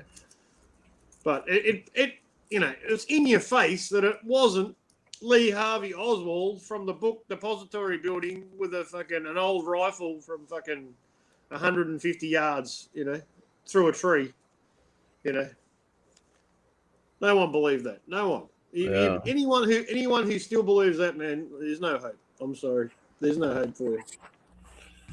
Yeah, I mean, I would think that most people would be awake to 9/11 by now, but they're not. They're not, man. No. That's the problem.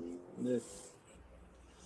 Yeah, I mean, I'm and I'm so used to talking about 9/11 and stuff that it just comes out in front of people. Like I'll be talking to somebody and I'll be like, 9/11 being an inside job, or talking about it being, not saying inside job, but talking about it as if it's an inside job, and people look at you like you're crazy. Like, what are you talking about?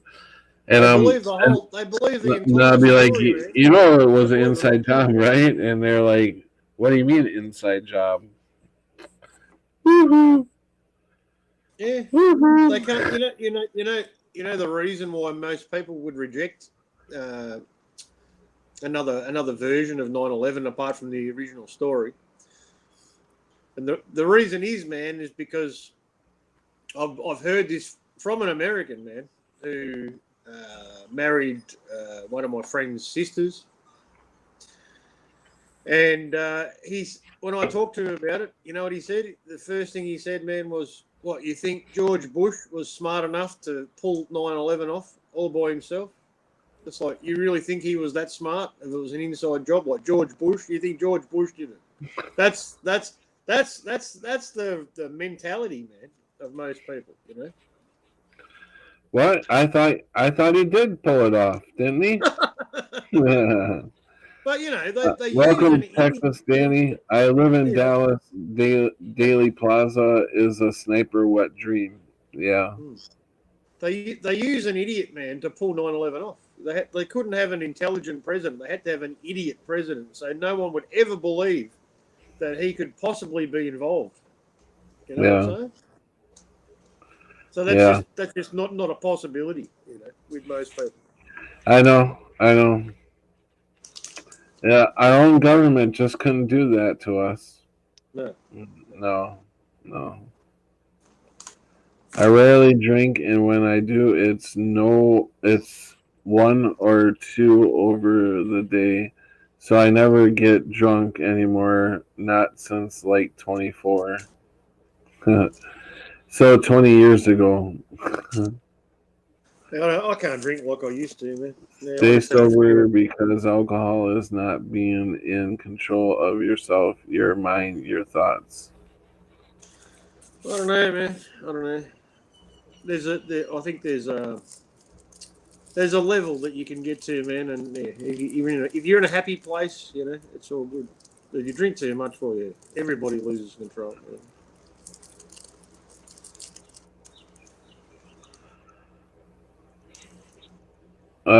No, Bill was in the military, Danny. What are you smoking there? Cigarettes or cigars? Yeah, no, this is a cigarette. This one. Yeah. Are you smoking like longs, shorties? I'll just roll my own, man. Do you call them cigarettes or you call them fags? Oh, no one says fags anymore, mate. You're not allowed to say that. Oh no, really?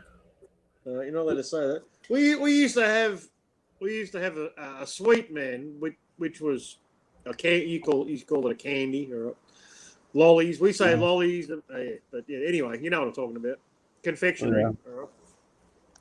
And it was shaped like a cigarette. It had a cork filter. It even had a cork filter. All right. Yeah. And the tip of it was pink. All right. So it looked like a lit cigarette, and they used to call them fags, and you'd buy them in a packet, and they were lollies, man. You could eat them. Yeah. Yeah. And they had to change the name from fags to fads. Fads. Yeah. That was a long time ago. Yeah. A long time ago, they sold candy cigarettes.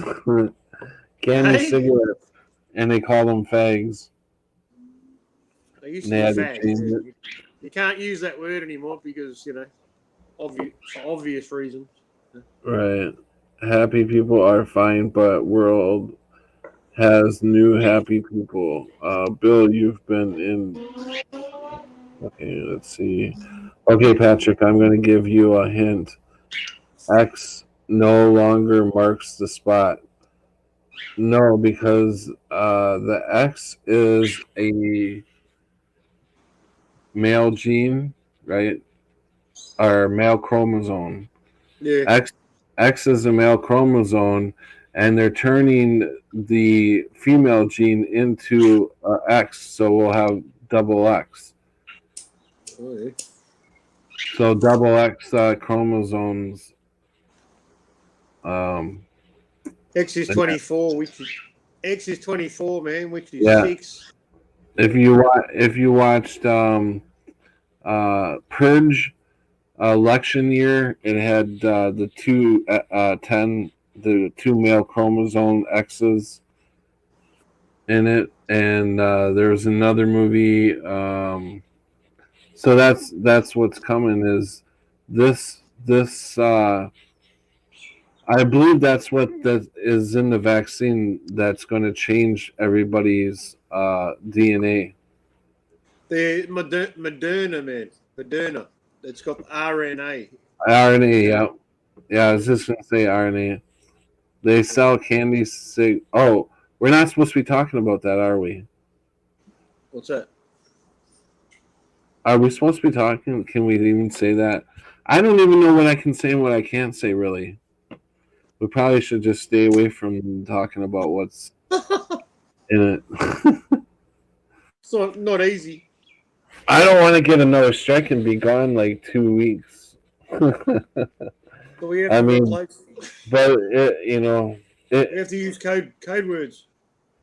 Yeah, and right. We'll just say the big V. Big V. Right. but it's hard to use code words when you're trying to explain the male chromosome.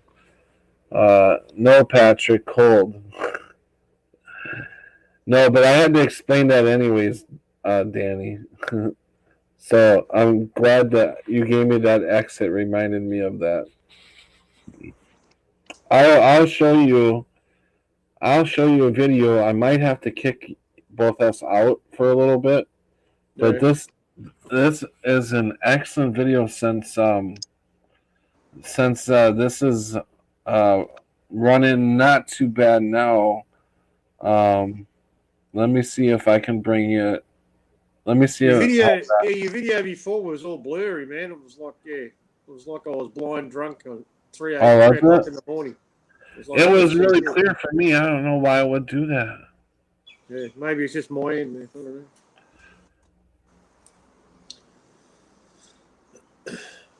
Okay, the audio was perfect, but yeah, the video was like real blurry, man. Okay, well that sucks. Let's Doesn't see. matter. Okay, we got that. It's just two blokes talking to each other. So. Okay, I'm gonna get this set up here. I found the video. That is a red bell. Do you hear that? Did you hear that? Yeah. Yeah. Okay.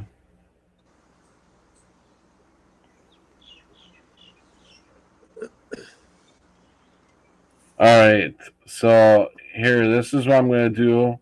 And let me see how long this is. Okay, so I'll let this guy explain this. I'll let this guy explain this a little bit. So I'm going to knock us out of the room for just a few minutes here. Remove from stream. And share screen. Share screen. Audio. Now we'll watch this closely, guys. Listen to this. Listen to this. This is really weird how he matches this stuff up. I don't know if you guys have ever heard of Jonathan Kleck before.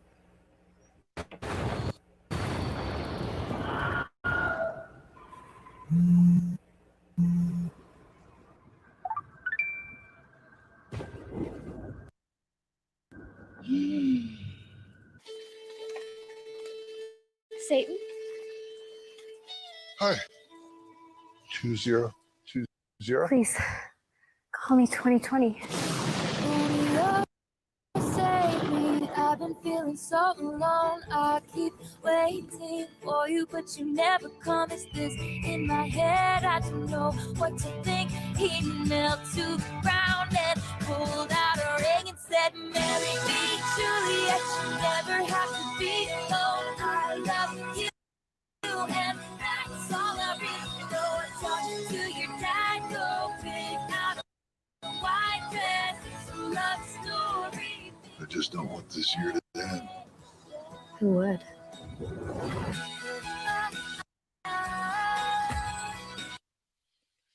All right.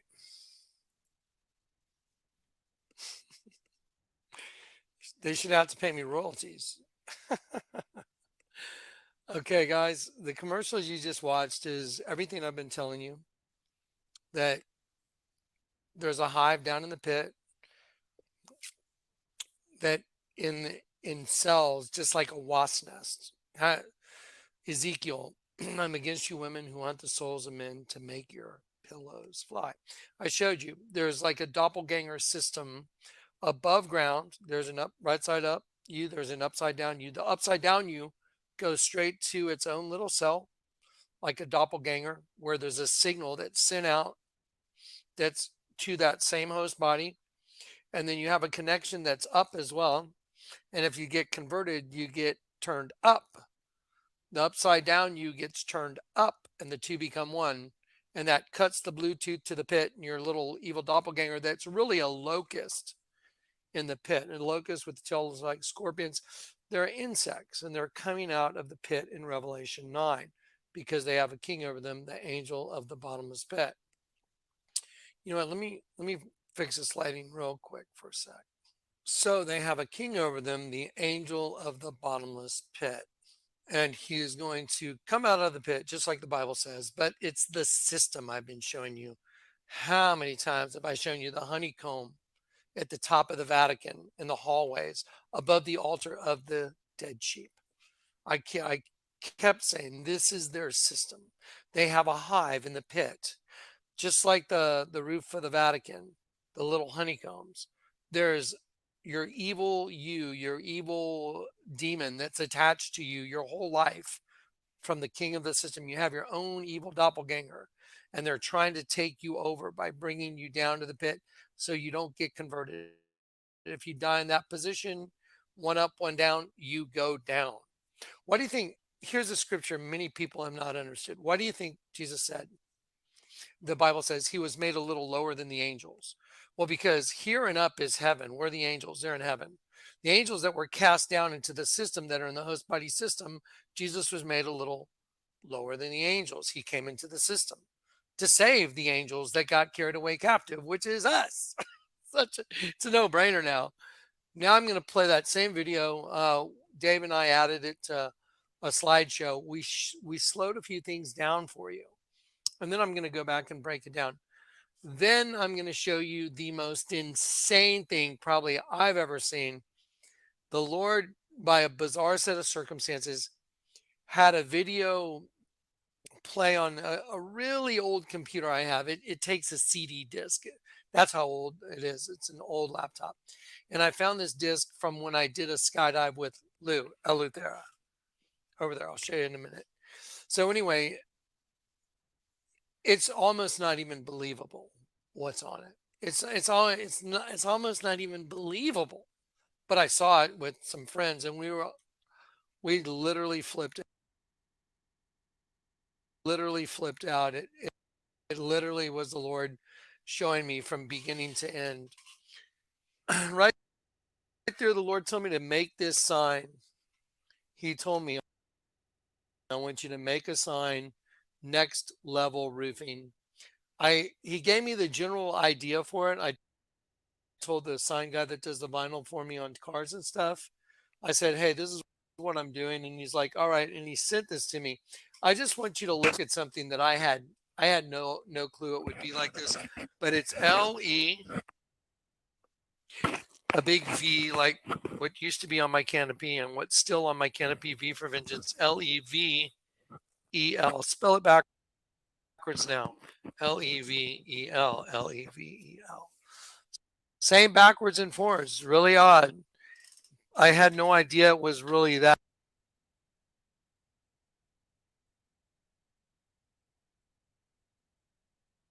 Until after I got the sign, and I told the sign guy, this is what we have to put. We have to put a level on top. It has to say next going this way, level going this way down. And then he sent me a proof, and I was like, and then that's when the Lord showed me, this is how I want you to finish it. Next Level Roofing, because we're about to go to the next level, a new heavens and a new earth. I know that sounds just impossible, right? Well, let me show you a commercial right now that literally is every single thing I've told you over however many months it's been. I've been showing you all this. It's just like, here we go. Make 2020 your year. It goes up in smoke. Okay, let's see. Let me do this. We'll play the whole thing over again, but I want you to watch it in a little bit different light. So here we go. Ready? Here we go. Let me drop my picture out. Here we go.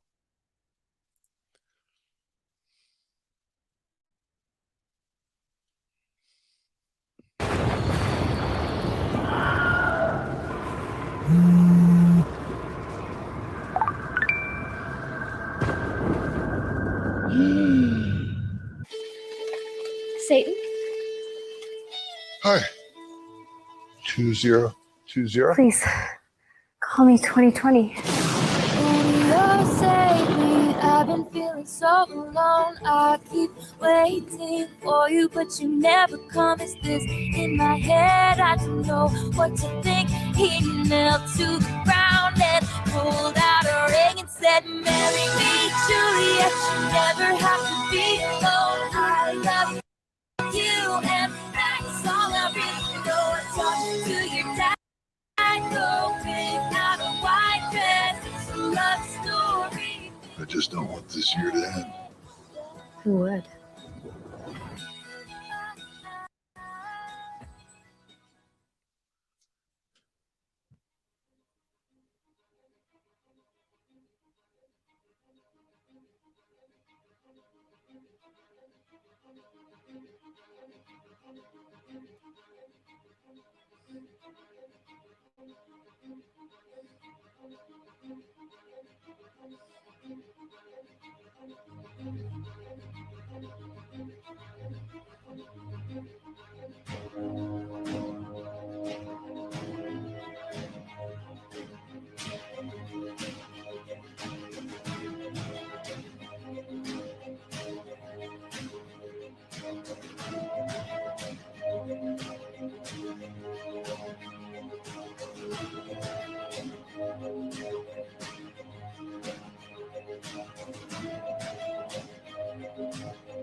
I'm gonna have to go find that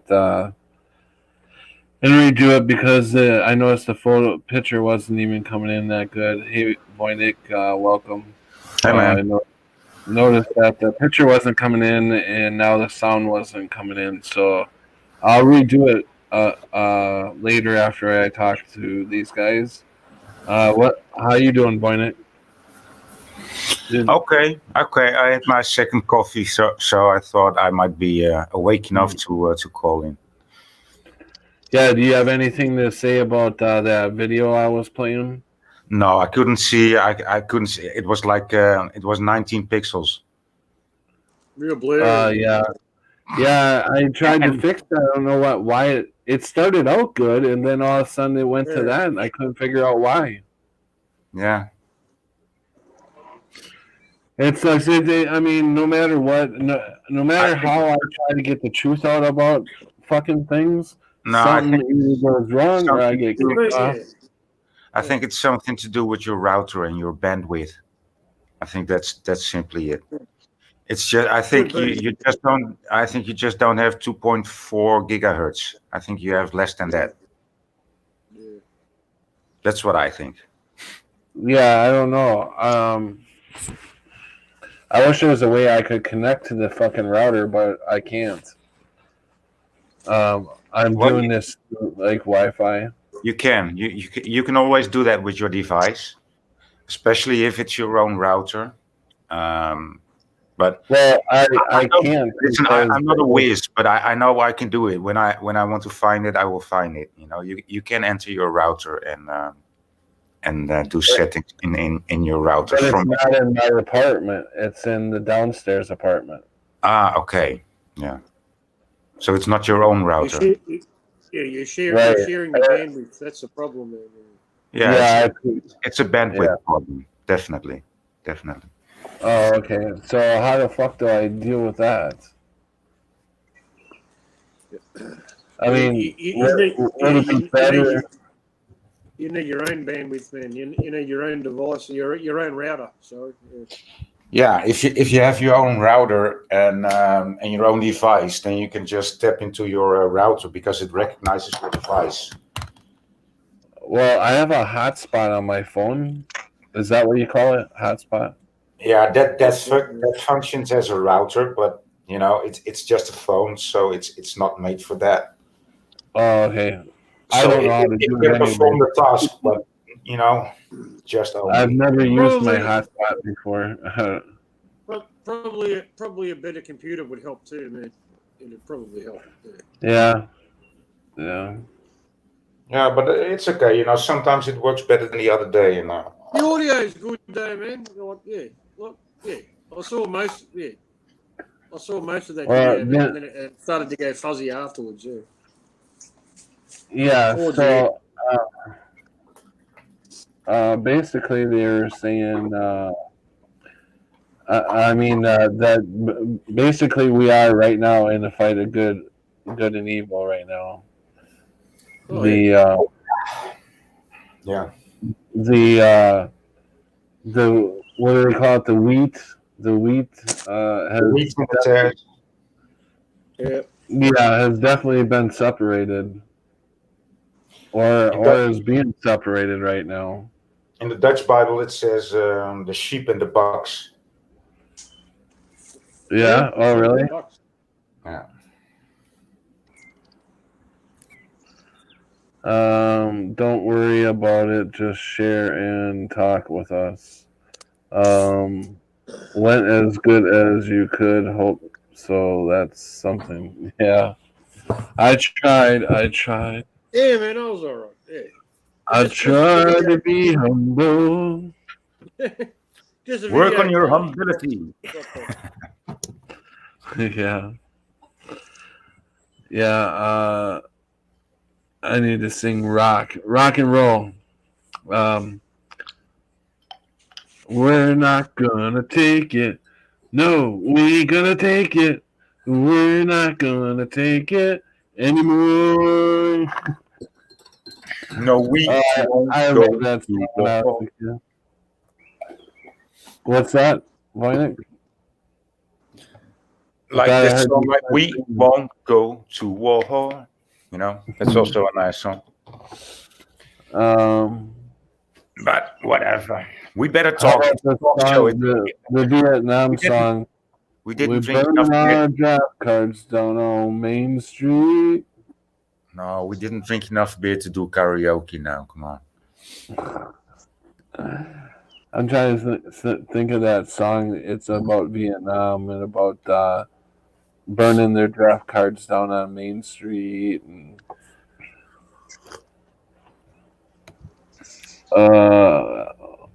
when we must let it flow past and be firmly rooted. The separation of the wheat and terror. Yep. Yeah.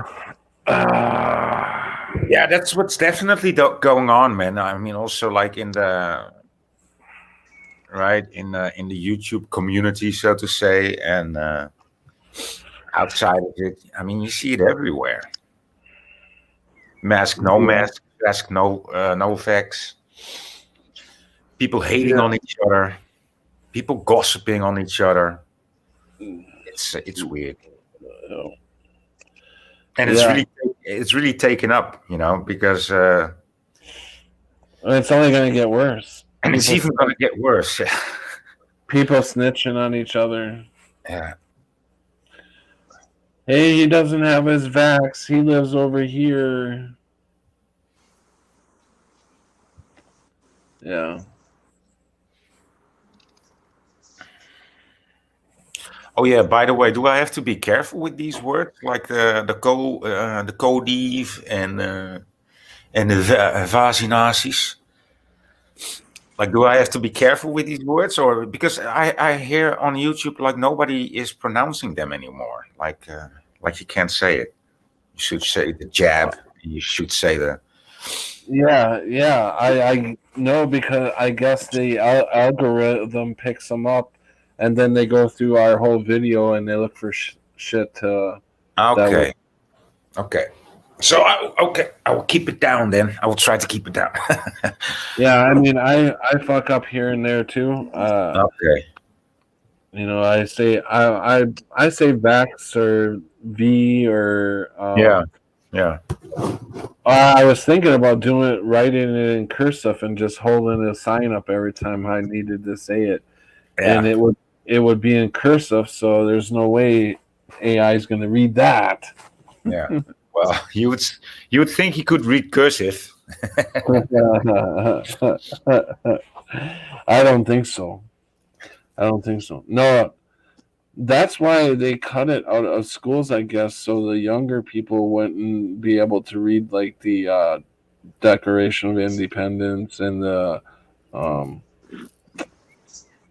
the major documents, all the major documents and stuff. You know, some people's handwriting in cursive, man, is incomprehensible. You know, so yeah, it's been done for a reason. You know what I mean?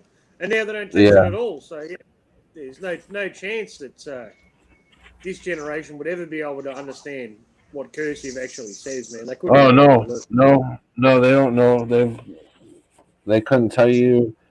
I think they have a very hard time reading it, and you could probably go back to, I don't know, 20. You go up to 20, maybe 25-year-olds. Go up to them and ask them to read cursive. Well, that is not necessarily a bad thing if their communicational skills go up, you know, and they stop reading and writing, but communication goes up. You know, that would be a good thing, but communication is also on a gliding scale downwards. So I don't know anybody under 30, man, that can do maths in their head. They all use. I can do math in my head. Yeah, I can. I can count change back to you. Like if you gave me a 20 and it came out to 12.36, I can give you the exact same or the exact change that you need. You know, back doing it in my head. But yeah, all the people that are cashiers now, if they didn't have that machine telling them what to give back, they wouldn't have no idea how to. They wouldn't have a clue, man. No, that's right. And when they're even so stupid that I once I got too much change several years ago, because I usually play with a card. And I looked at the change that I got from the girl and I said, "Hey, you gave me too much," and I gave it back to her. And she didn't say thank you. She said, "Oh, I'm sorry." Yeah. Sorry. What do you mean? You mean to say thank you? And she looked at me and she didn't understand it. I was like, okay. Wow. Yeah, that's the thing. Yeah, a lot of them have lost the common, the understanding of how you just affected a person by saying or doing whatever you just did. Yeah.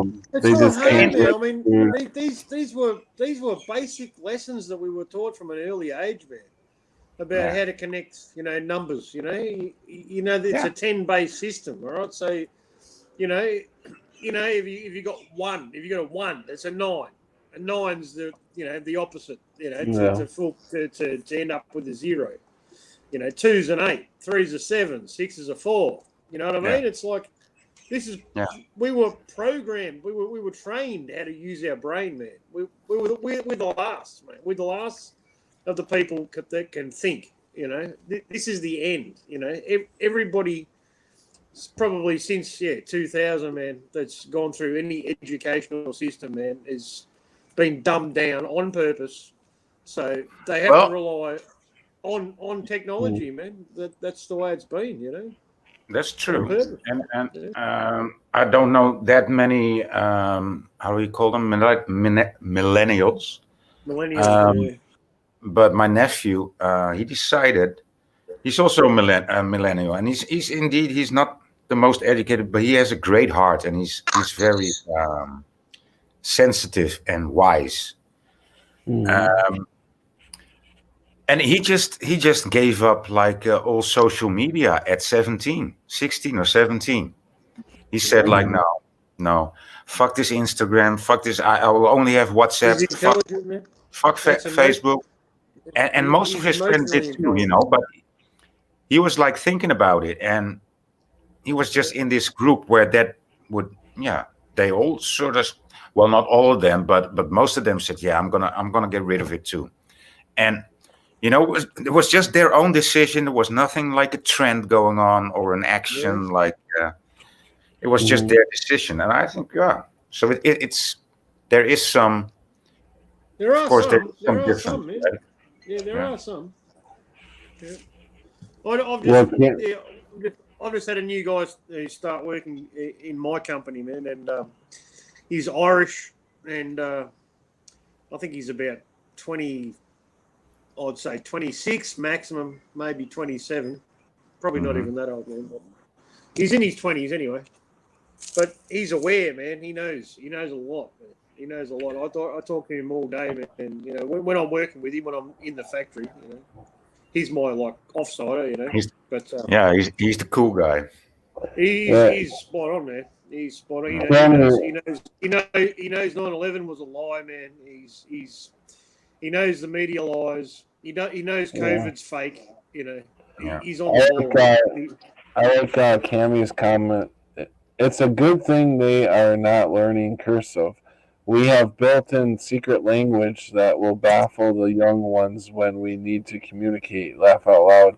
Just use cursive and Roman numerals. Ha ha ha.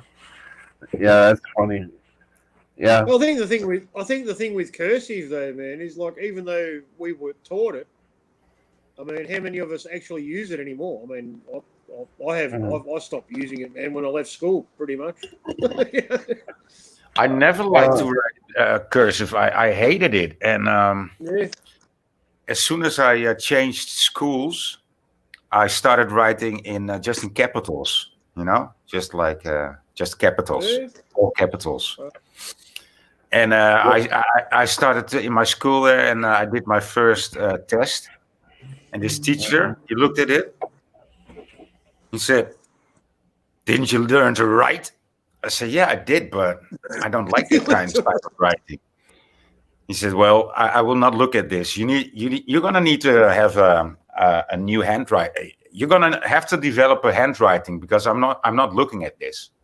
And then, but I didn't want to do this cursive. It felt so much like a child, like being in first grade of low school, right? First school. And so I developed a new handwriting in one night, in one evening. Like, oh man, I got to stop doing this and I got to stop doing that too. So okay. So then I actually developed my handwriting in one evening, actually, because of this teacher who said, no, that's unacceptable. And because he was so strict about it, you know, that's what teachers should do. Like that's how you change people. So like, this is unacceptable. And yeah.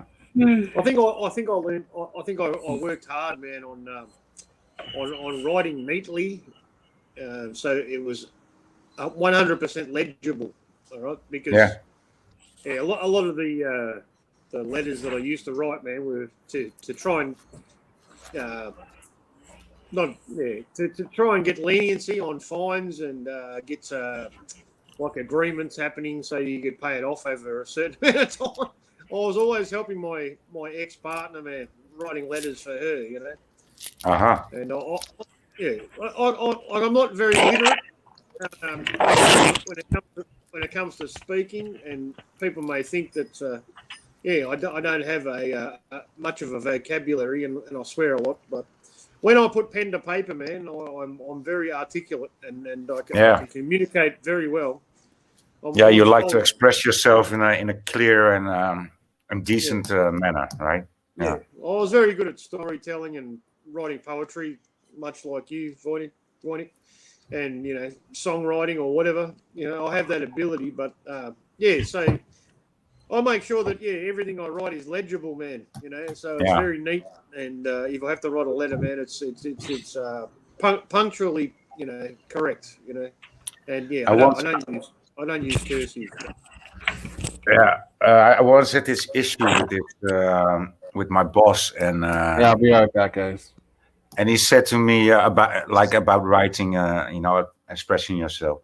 He said to me, "Well, why don't you? I don't have time for it now. Why don't you write it to me on a paper?" I said, "Really? You want to give me time to write?" I said, "Okay, dude." He said, "I will see you then." I said, "No, I need to talk about this, but you will give me time.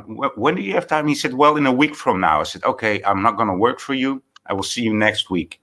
So now you give me 5 days time to write you a letter, bitch. You don't know what you asked for. Well, I didn't say bitch. And I just sit down, you know, for one afternoon, and dude, he was silent, because the next week that's probably sorry, man. That's probably my greatest achievement in protesting against injustice, man. Like if I write a letter, man, to anyone about something that I'm not happy about, man, they know, and I put it all out there, man, and I'll lay it out. It's gonna be convincing. Yeah. I've done it for real estate agents over the house that I'm living in now, man, which I've been living in since 2009. So that's 11 years, and it's needed much maintenance, and no maintenance has been forthcoming. We've had many problems, and they've changed real estate agents like they changed their underwear, you know, and really, the landlord, you know, so they could try and avoid, you know, the problems being solved or exposed, you know. So I ended up writing a letter to the real estate agent a couple of years ago when they changed to another one, and I addressed it to the manager of the real estate agency, not the property manager, and they couldn't believe that I was actually addressing the manager, you know, to try and find remedy, and that was the only way that I ever had contact with the actual owners, because apparently it's the same family, but Yeah. It's a split partnership of the property. Apparently, I think it's between the mother and the daughter. If I'm not, I think that's the case. And apparently the daughter had no idea about the problems with the property, and the mother was hiding the problems from the daughter. Yeah, so I eventually got to but still, I don't have any. I haven't had much remedy, Yeah. So. Yeah. Well, hey, Matt Pyman. Hey, Voynich. How are you? Hi, Algo. Good to see you. Algo. Yeah, man. I was kicking back and I was listening a little bit, and I think we are underestimating the young people, the young millennials, a little too much. Oh, that could be the case, yeah. Yeah. I think they're trying to come into their own in a frenetic time that is really, really hard. And had we been coming up in this craziness and people weren't supporting us, I don't know that we'd have made it. So I would say, as like Patrick, your daughter, who is amazing and who is brutal and who is not wearing her mask and who is showing up big time, I think we need to like kind of look to them and say, okay, we got you and we're going to carry you forward. Yeah, and same goes for Jennifer Kiesling's kids, right? For her son, he's also brave in that. Yeah. Yeah. Yeah, and all of them. And I mean, not just the ones we know, but the ones we don't know when. Well, there's also the most people that I see walk around without face masks are children, because or youngsters like 20-year-olds. So, but I think that's because they wear it all day in school. So when they get off school, they think like, I'm just gonna throw it off. Nobody's gonna catch me today anymore. So. Right, and we have to support that, like big time, I think. Yeah, but then again, they are wearing it in school most probably. I know, which is sad. So sad. It's crazy. I cannot imagine. I looked at them, and when they told me for the first time, I said, "What's it gonna be now? You have to keep away from the teacher for each other." No, we only have to keep away from the teacher, not each other. So that's crazy. But we have to wear a mask. And I looked at the guys and I said, "And you're doing that?" And they said, "Yeah." And I just walked away like. I always, every time, I know I probably explained this 1,000 times, but every time I go into a place, I always try to make eye contact with the guy. I don't do it with the women, but with the guys, I always try to make eye contact and give them the most disgusting look I can. And probably 60, I better not do that. I'm gonna get hit. I can. I can. My looks can literally kill. Patrick, you got to make eye contact with the women because they're the ones running their men. Yeah. These women are running their men in this modern society, and if you make contact with the women and you make the eye contact with the women, I mean, you probably do a little more, but. I understand where you're coming from. That's true. That's true. It's true. Yeah. He's trying to make the men grow some balls. That's what he's trying to do. Yeah. So, I know he's trying to do that, but you can't do that when their women are telling them wear your mask. So you gotta make eye contact with that woman and look her and be. And I know you're sincere. You're very sincere. Yeah. You look her in the eye, and you're and like, he's a pretty man. I mean, honey. He's good with the women. Yeah, and you're like, honey, stop. Well, nonetheless, we're at this inflection point. Turn that calm on, Patrick. What's up, Matt Pyman? Say it again. I said to Patrick, he needs to turn the charm on. Turn the charm on. Flash that smile. The secret ingredient, the Patrick charm. Yeah, flash that smile. But we're at this inflection point where even though we're not wearing masks, even though we're not participating, the things that society is going to bring to us we're gonna have to deal with, and I think it's coming sooner than later, unfortunately. Yeah, I have to agree with you. But dude, it's not only the facts. In my country, they're prohibiting fireworks. I mean, that's just as big as in China. Same here, in man. Holland. It's pretty much. It's a pretty really much going big the thing same in way Holland. here, too. They're trying to prohibit Christmas lighting. You're gonna need next year. You're gonna need a permit for Christmas lighting. Of course, only in Amsterdam next year. But we know what will happen the year after that. Then next year you're gonna need a permit just to fucking grocery shop. Yeah. I mean, come on. This is all happening in the span of 3-4 months. It's We know where it's going. But Yeah, the morons it's won't- sped the up. morons won't believe us, and the morons won't believe us, man, because it's only air travel that's being put into that category. You have to have the COVID vaccination pass if you want to fly internationally. That's where it starts. People don't. I think tunnels are going to be a big thing in 2021. Well, they run a vaccine out in grocery stores. I mean, and you're gonna need to it. move forward, man. Yeah. Yeah. So maybe people might start realizing that we're not full of shit when they tell you that you need to have the COVID registration to buy food in the supermarket. Then they might believe us, Right. So we're either going to be black market, or we're going to go underground, or we're going to be pushed out of society in a way that matches Demolition Man. Yeah, and we won't be talking to each other every night. No, not We even will- close. We will be with each other in spirit, though.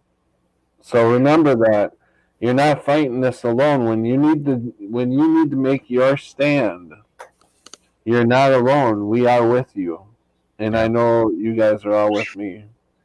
So I've got a really bad feeling about Christmas Day, man. For many of us, I've got a feeling that it's going to be the Great Divide, man. The division is going to really come down. I've already got it, man. I know.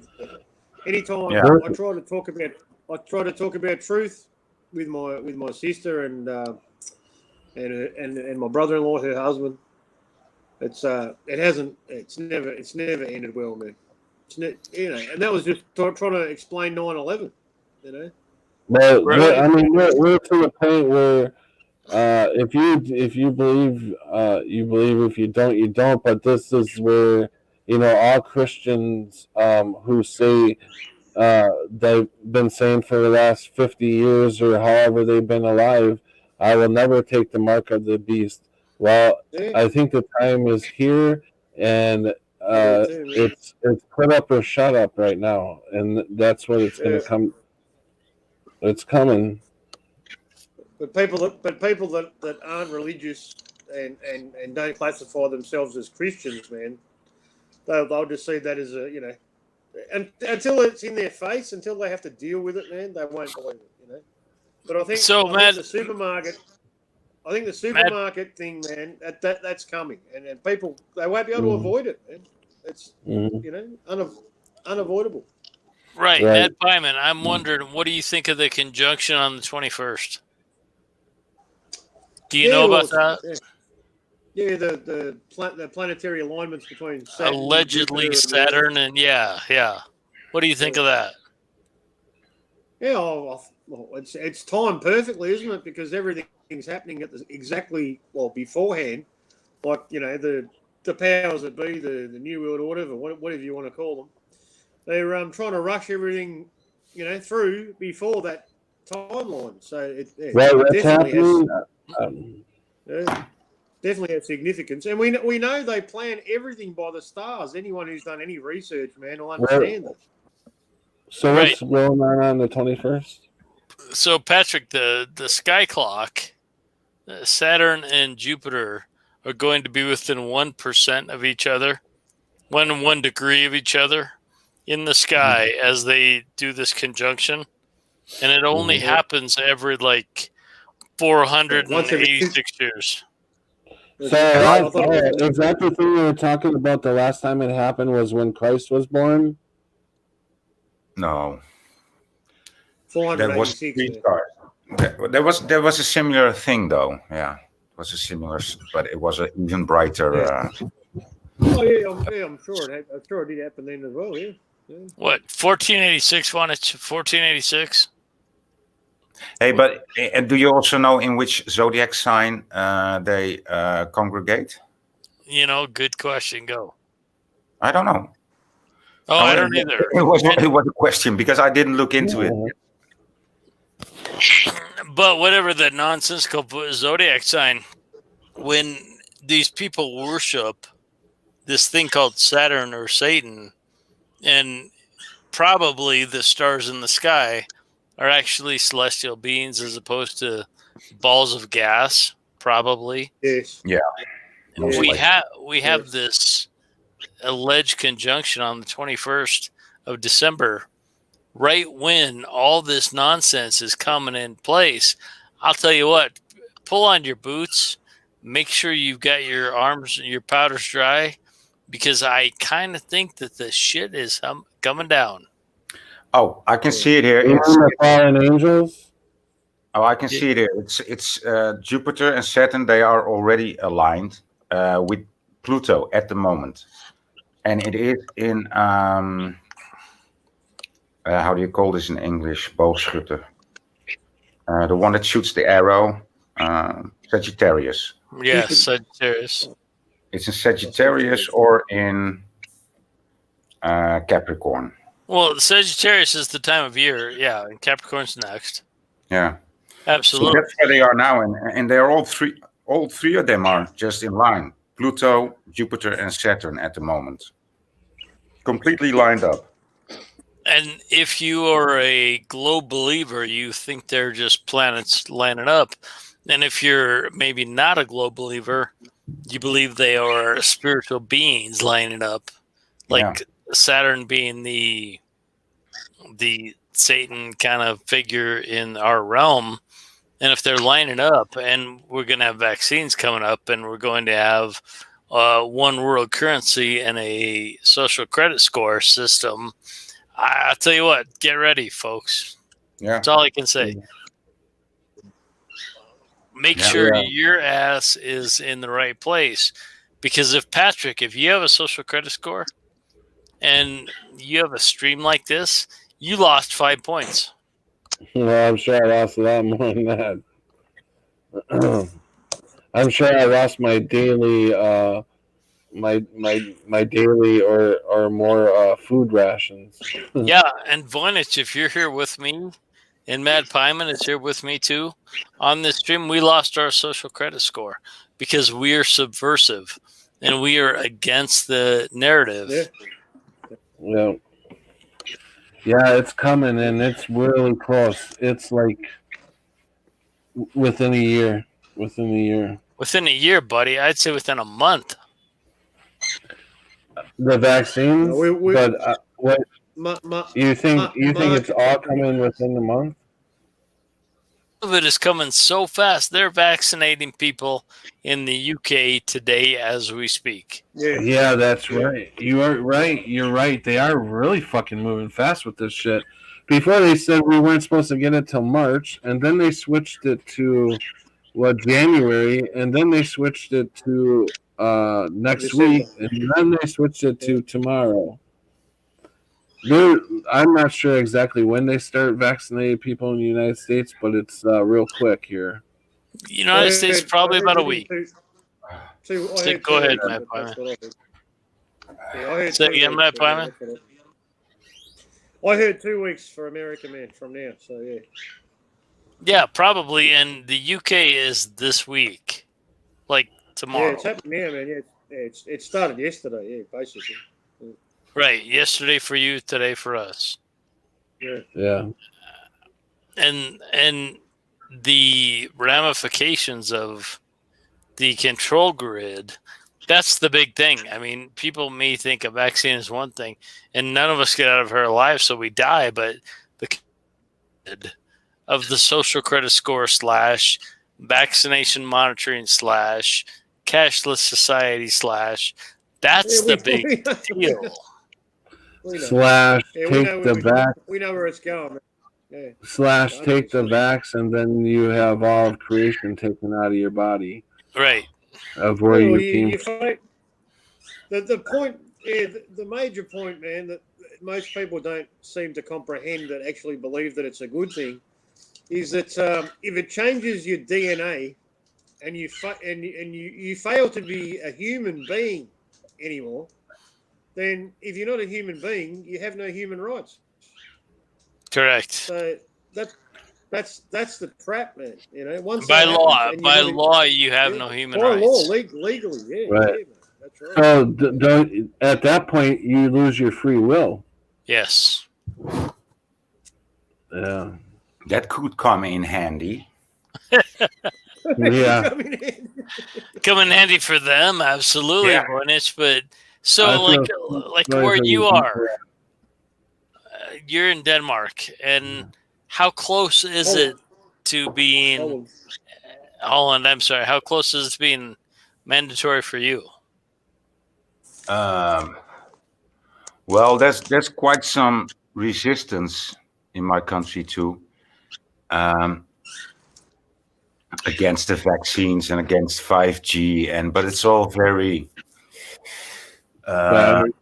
split all over the place. Yeah, it's spread all over and it's divided. Yeah, and but it is here though. I don't think it will be mandatory it will not be mandated by state, because our country is so well indoctrinated that I haven't seen anybody. they call the lockdown an intelligent lockdown, so they don't mandate the lockdown, but they will say to you, like, if you're smart, you stay at home. If you don't stay at home, you're just not smart. So they called it an intelligent lockdown, and people just fell for it. I mean, people lock themselves down, you know? Yeah. I don't see anybody in this fucking country rising up at all, not getting together at all. The only people I see getting together and rocking the boat a little bit are Trump supporters, and they think Trump is going to come save the day. Yeah. Well, in my country, it's the farmers, which have been decimated since 1948, right? Already. And that's also how we became famous in the whole wide world, because we are such excellent farmers, and we are the best farmers in the world. We also have like the most fertile ground, and we have the best weed. Yeah, that too. Yeah, because we're the best farmers. Yeah, and you know, and I don't even have green fingers, but it's well known all over the world. And so they've been sending out farmers like since forever, and making all these stupid rules and regulations and in that way make it impossible for a farmer to exist. So the farmers in our country have been standing up for years now, you know, with their tractors, going to the state buildings, and yeah. To be honest, the first army, when the Second World War started in our country, we didn't have an army. We also didn't have police force. It didn't exist then, you know. There was some people looking out, but that was more like a scout, not really a police force. You know, it was a scout of the neighborhood. Right. And because things were quite cozy still then, you know, quite overseeable, so to say. And so the first actual army that existed or that arose in my country was formed by farmers. And their uniform was just a blue overall with an orange decoration. That was they didn't even have a uniform, helmets. They did have guns, but you know, everybody brought their own gun or reeks, and that was really the first army was farmers. It was called the stormtroopers in English, stoottroepen in Dutch. So, yeah, you know, yeah. I think it's but of course these farmers that make that protest, they are also how do you say, canalized into some gatekeeping movement, you know. It'd be awesome if the farmers were on the side of truth, man, wouldn't it? They are. Turn it around. They are. They are, but they also No, they I'm saying, first, I'm just saying, 100. If they were 100% on our side, man, that it'd be over in Holland, mate. It'd be over. There'd be no Yeah. COVID. but of course, there's some of them wise enough or smart enough, or they did research enough to know the things that we know. But first, they have this other battle to fight. First they fight for their livelihood. If they start talking about the things that we are talking about, they're written off immediately. Yeah. Right. Yeah. Well, here. Yeah.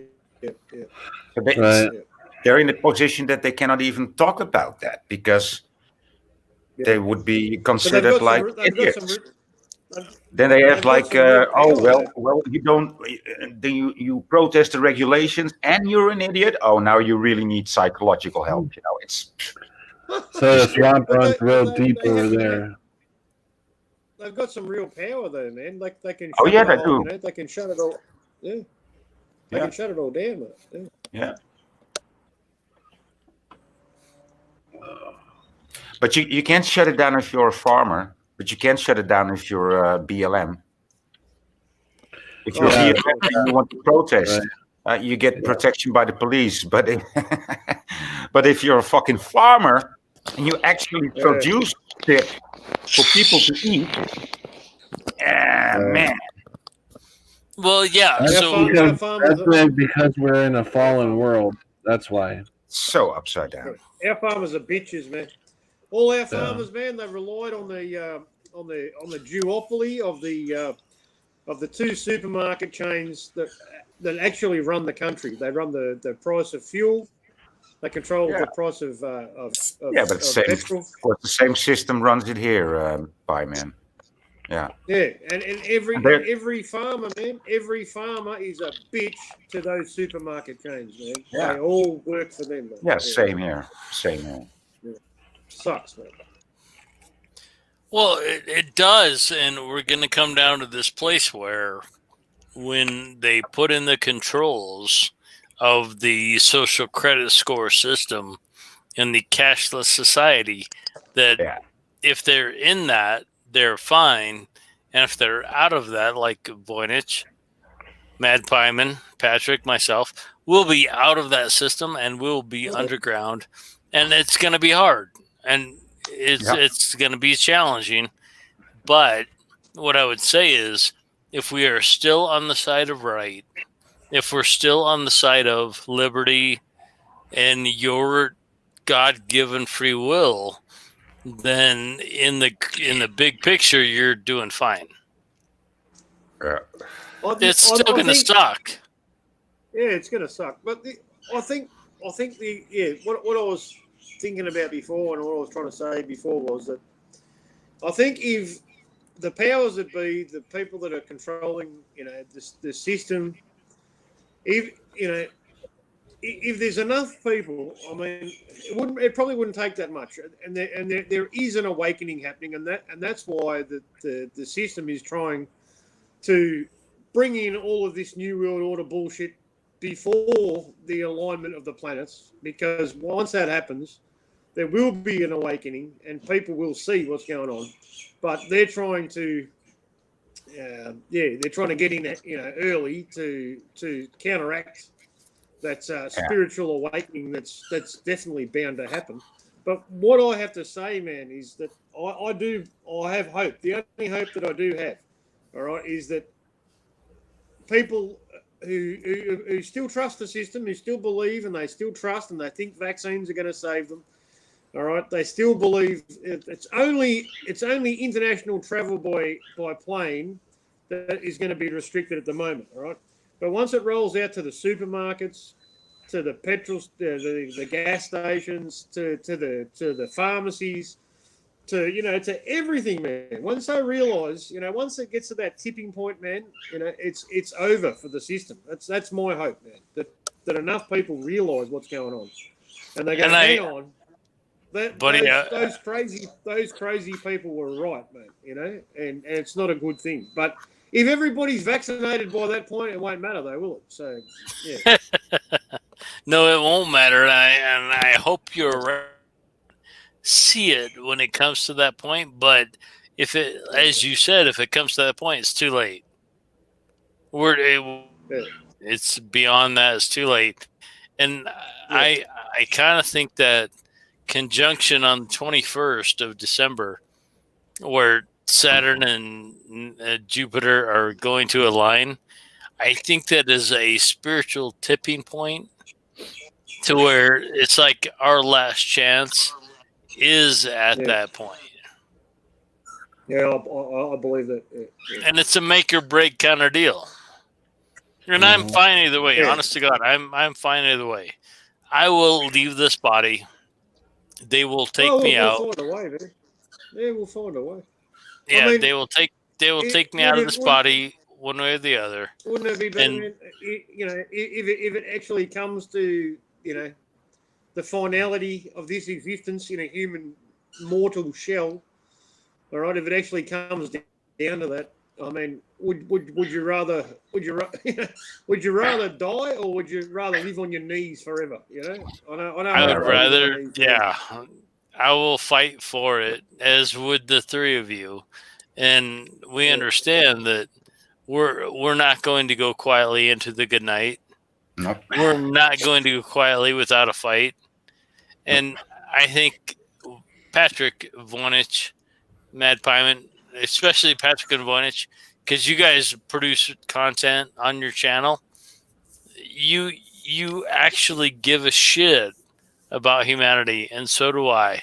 And so as we experience what it is we're going through, we're trying to tell everybody who hears us that it matters how you carry yourself in this. And if you carry yourself with honor and you still fail and they still take you out, you're just fine. Yeah. Right. Yeah, I feel so too. Yeah. You did your best. Yeah. You tried. It didn't work out. The bastards beat us, or we left this place because they were not worth fighting against, and we're done. And so we'll see what happens. I can't wait. Let's get on with this. Yeah. That is exactly right, Patrick. I think that every single day, whatever the fuck this is, let's get on with it. Yeah. Just pull the trigger. Yeah. Yeah. The system's based on lies anyway, man. We don't want All they do is try to scare you, like with this and with that, and we're in this position now. Like, yeah, okay, bring it on, dude. Bring it on. Do it. Exactly. Want to jab me? I want to stab you first, man. Yeah. Yeah. Boy, it's exactly right. It's good to see that the sheriffs are standing up in California and saying that we're not going to enforce them new fucked up rules that California has. It's good. Yeah. And we've got a resistance here, man, in the police force. It was started in a small town in northern New South Wales, Central Coast, I think it was actually. But they had 70 other police officers in New South Wales co-sign that paper or that bill to reject the COVID laws and the loss of freedoms and that's happening to people, which is completely unjust. So there's 70 police in New South Wales, that's a state above Victoria in Australia, that have signed that bill that's been sent to Parliament, and it was served on them by a highly ranking barrister. So that's happening, So it hasn't flowed onto other states, but there is at least some signs of resistance, within the system. So that's a start. Mm-hmm. Right. Well, yeah, for sure. And at some point, as a living man or woman on this realm, you say, you know what? I do not care about your nonsense. I do not care about your nonsense, and I'm going to live my life. And if you're going to try to impose these things on me to where I have to have a thing to go to the supermarket, you know what? Can't do it. Can't do it. not Not gonna do It's not it. happening. Can't do it. No. That's Not right. happening. Yeah. And we're gonna have a plan B, and your plan B may be And- detrimental. And if you people who watch this, not talking to the subs here, but you people who watch this and think that this is not going to happen, look at what is happening now with the mask. It's going to You're not happen. saying no to the mask. Absolutely, it's It's already going to happening. happen, Patrick. It's already happening, man. It's already happening. It's already happening. Yeah. Yeah, Yeah. and it's going to be detrimentally worse. Because Yeah. And if Elgo- you can't back down to the mask, we're in big trouble. You need to ask yourself, where do I start? Throw the fucking mask away now. Throw it down now. And if you haven't, and if you can't, then the next thing they're going to want you to do, don't come crying to us. Yeah, Seriously, because I don't. we actually said, don't wear your mask, and you wore your mask. And you didn't understand that your mask was the step before the next thing you're going to have to do. And we tried, begged, pleaded for you to not do that. And if And you do you did see that, the people that are in the fucking hospitals now are the ones who have been wearing their mask? right, and we tried like hell to tell you, resist this at every step, and you didn't do it. And if you didn't do it, I don't have any regret or any angst against you, but I want to bring you over here and say, look, we said don't succumb to their nonsense, and if you did, the next thing that's going to happen to you, I probably can't help you. And I want to help you. I want to help you. I want you to be a free human being. But if you're not going to let go of the mask and let go of the mind control, I can't help you. And it breaks my fucking heart, Patrick. It breaks my heart.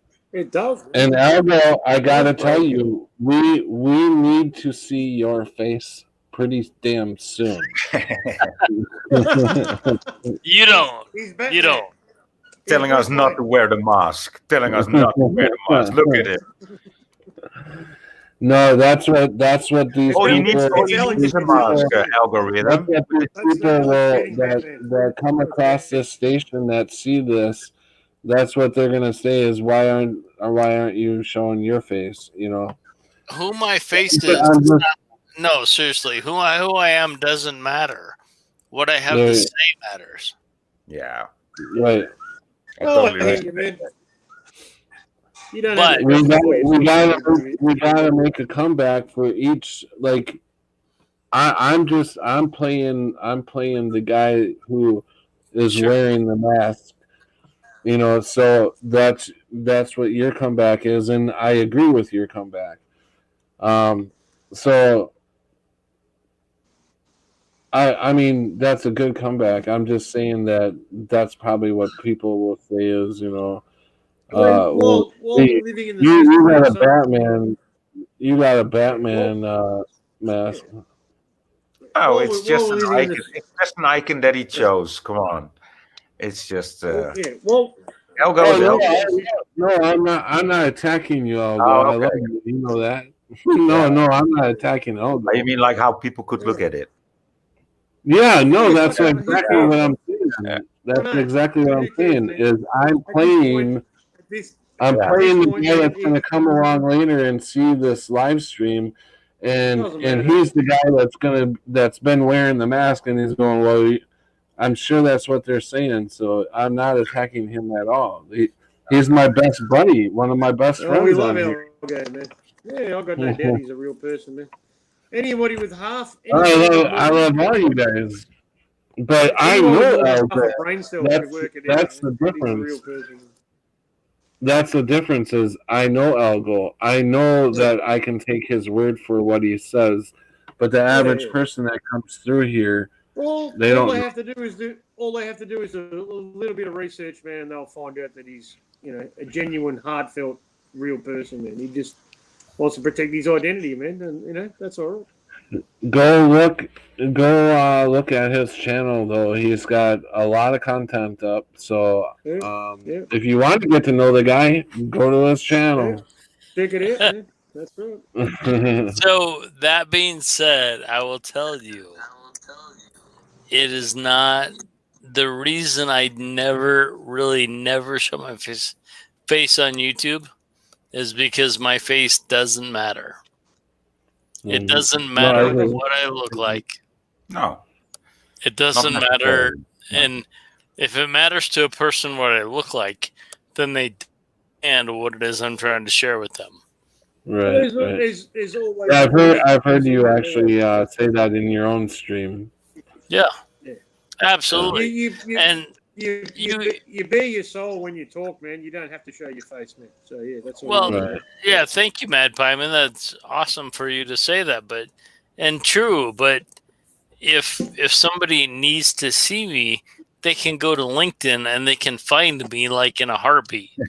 And I mean, my name is Mike Steele.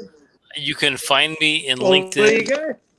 Hey, I kind of agree. I kind of agree with Cammy. Argo kind of looks like Batman. But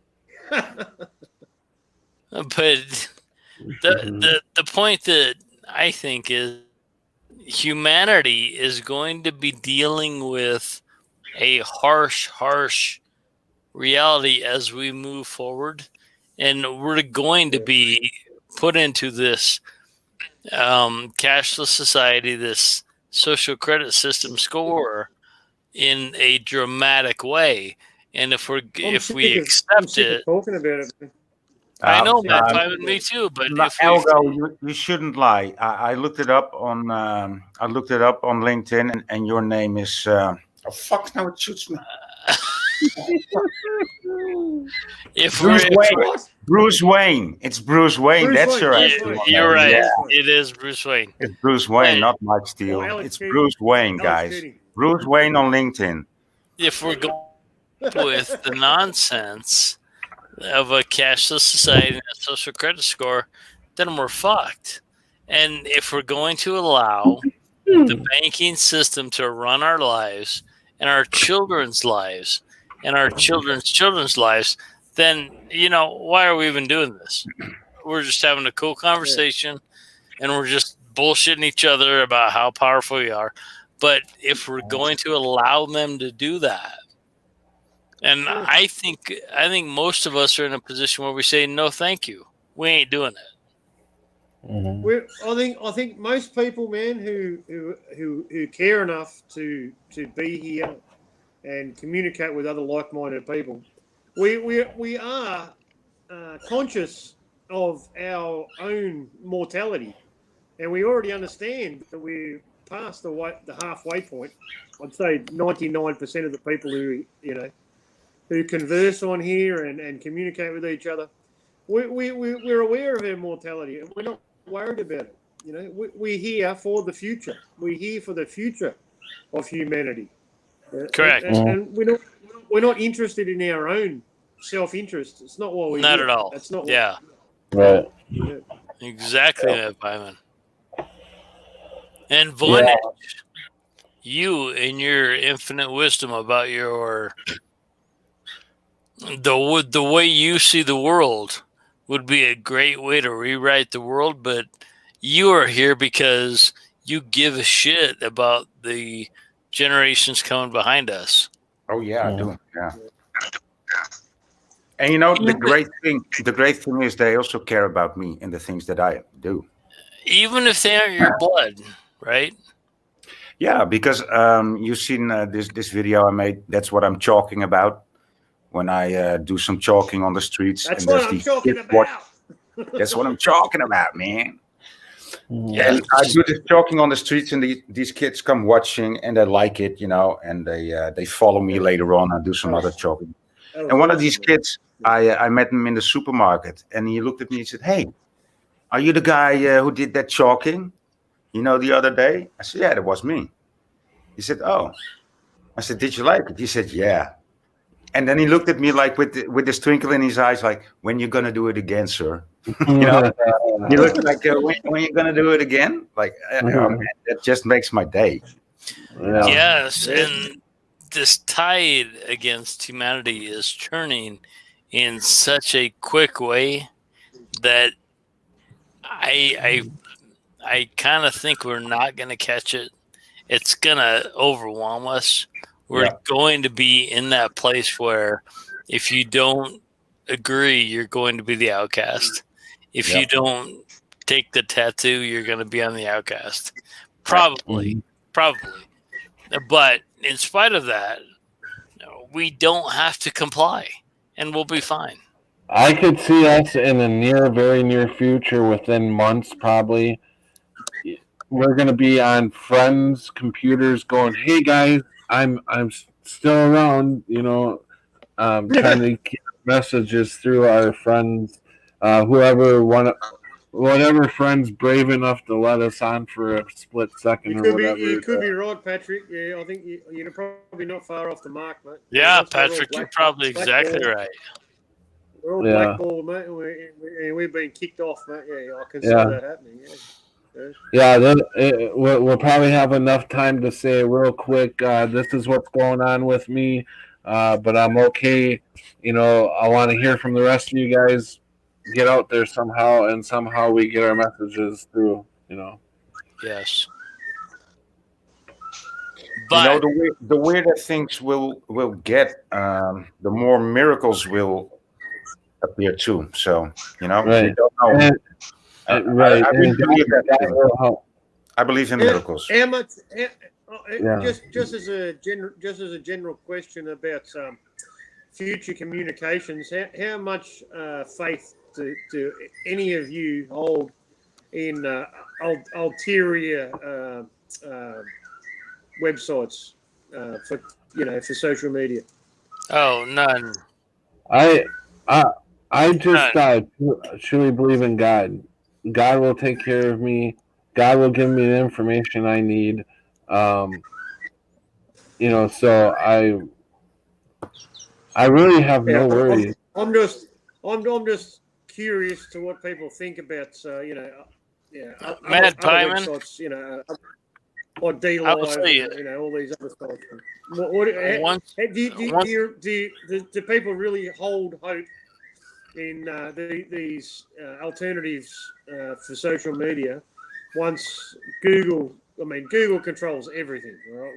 We understand that, right? So Mad Pieman, if they shut us down, it will be a complete shutdown.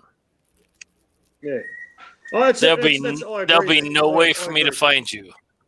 Yeah, I agree. I agree. I will dial into the digits. There'll be no way for me to find Mad Pieman, Voynich, Patrick.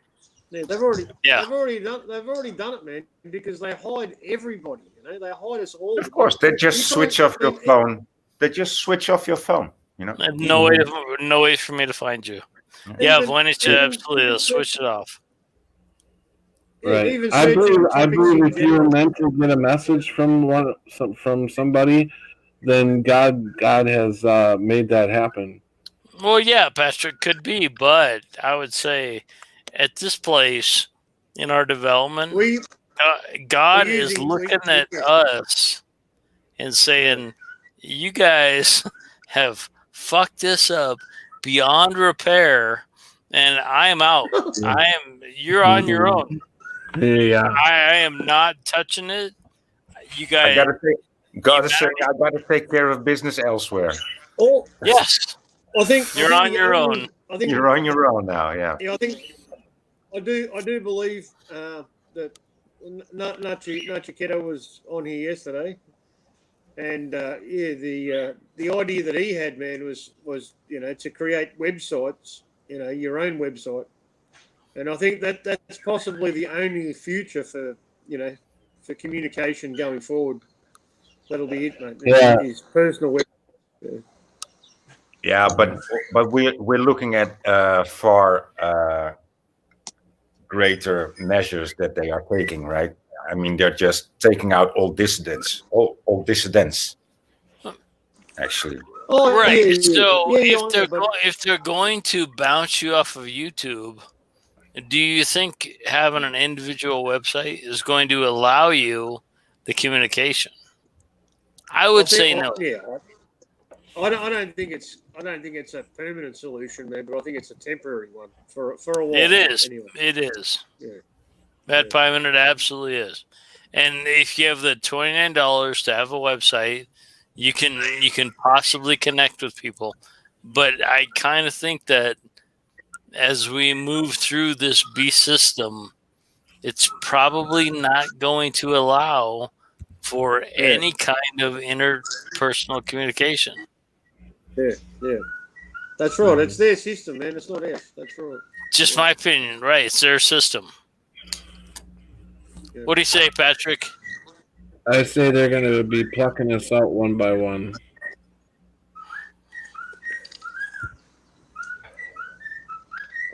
You know, the beast system. I mean, we're all gonna be so highly visible and noticeable. You know. Right. So I don't know. You know, I mean, you guys. It's a good idea, but you know, I'm not the one to do it. And there's people, of course, there's more people like you and me who have the ability and the knowledge and the resources to do it. You know, as is already happening. So, you know, yeah, you can do it by yourself, but you know, I'm not the one to do it, and it's already happening, and I think that's a good thing. Not the one to do that. I'm sorry. To create a website or anything. Yeah. I don't even know. I wouldn't know how to do it, but I think it's fairly easy by now. Whoever owns the servers of your website has control over your system. Yeah. Right.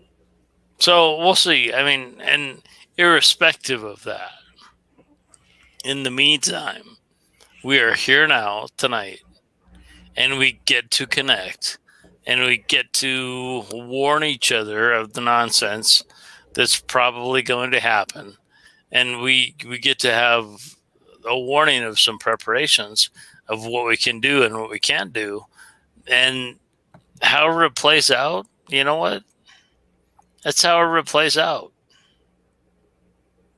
I did not design this nonsensical bullshit system. But I'm here, Vonich is here, Patrick's here, Matt Pyman's here, and the chat is here. And however it plays out, we're going to have to deal with it as best we can. Yeah, it's like you can prepare all you want, but you know, if the sky falls, all our caps will be flat, you know, and blue. You know, it's we're all in the same shit together then, and that's what counts, and that's how it will work out. You don't win a war by staying on your own. You come through a war, you survive a war by working together. And, and you don't fight a war by wishing it would be different. Exactly. Yeah. 111. I always catch that shit.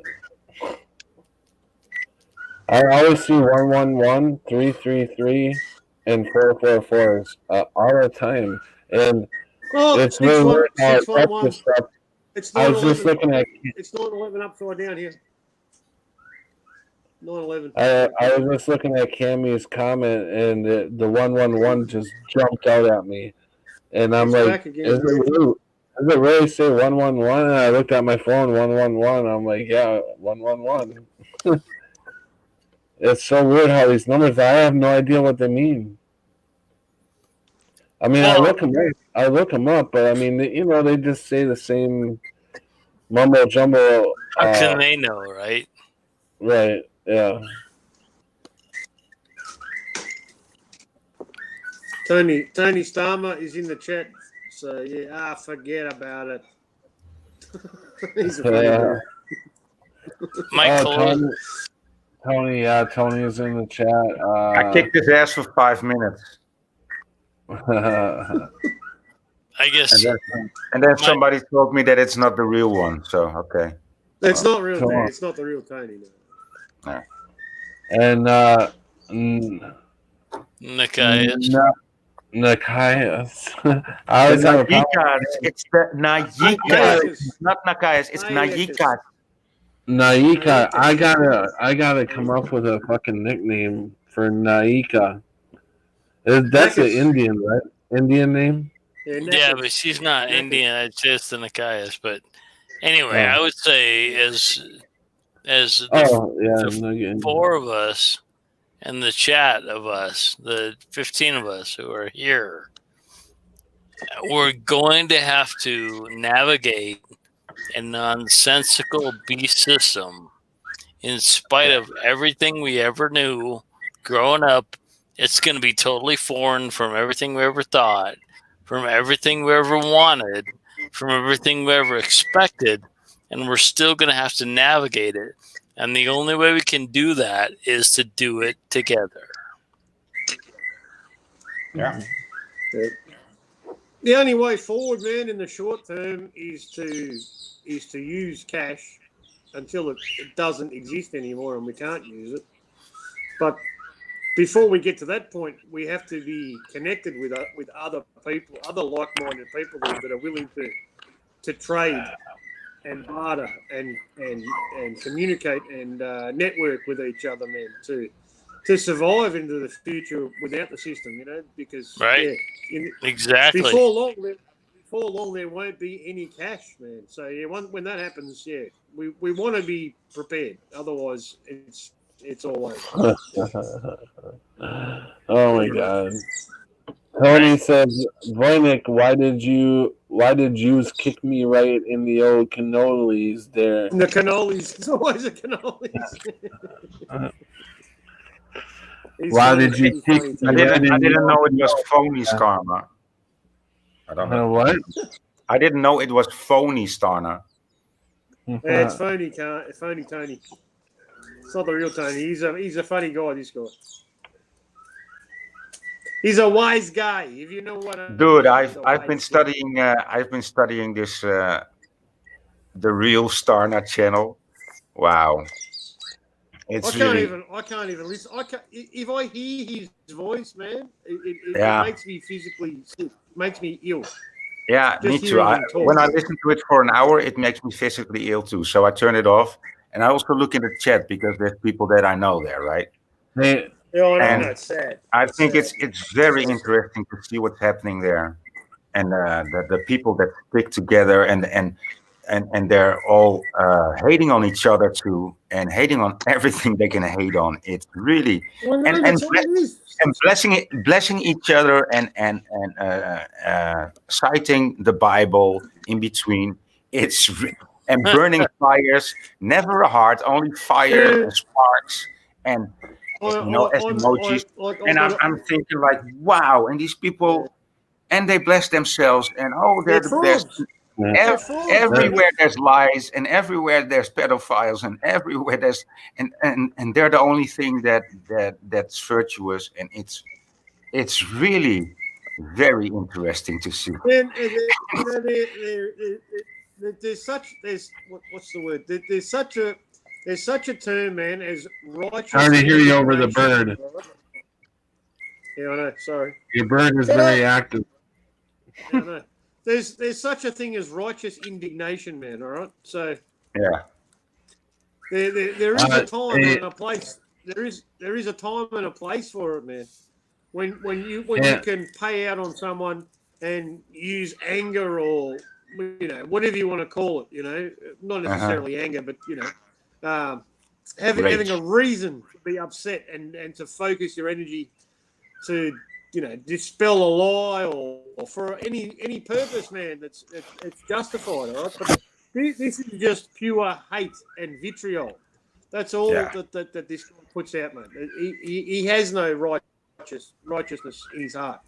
He's just negative and nasty. I wanted to talk to It's got to be the furthest wanted- thing from a real Christian man.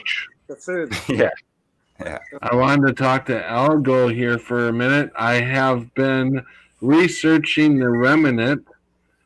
So Good. you should That's be good. proud of me. I am very proud. Actual- I think this was yesterday. I took a photo shot of this and I wanted to memorize this. Romans 11:1-5. I asked then, has God rejected his people? By no means, for I myself am an Israelite, a descendant of Abraham, a member of the tribe of Benjamin. God has not rejected his people whom he foreknew. Do you not know what the scripture says of Elijah?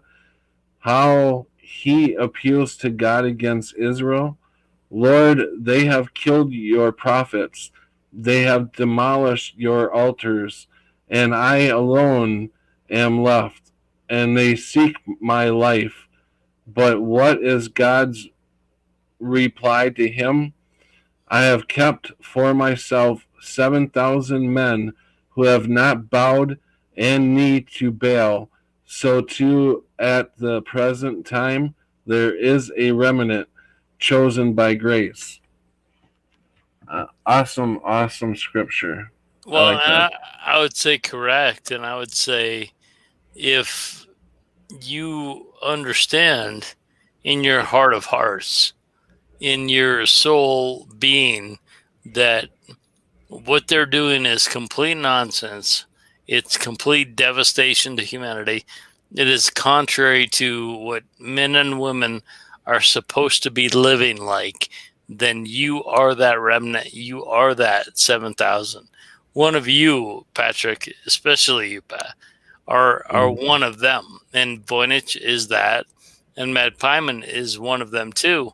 And as we try to navigate these things going forward, we have to put aside our ego, our mental perspective of who we are, and put that aside and say, you know what?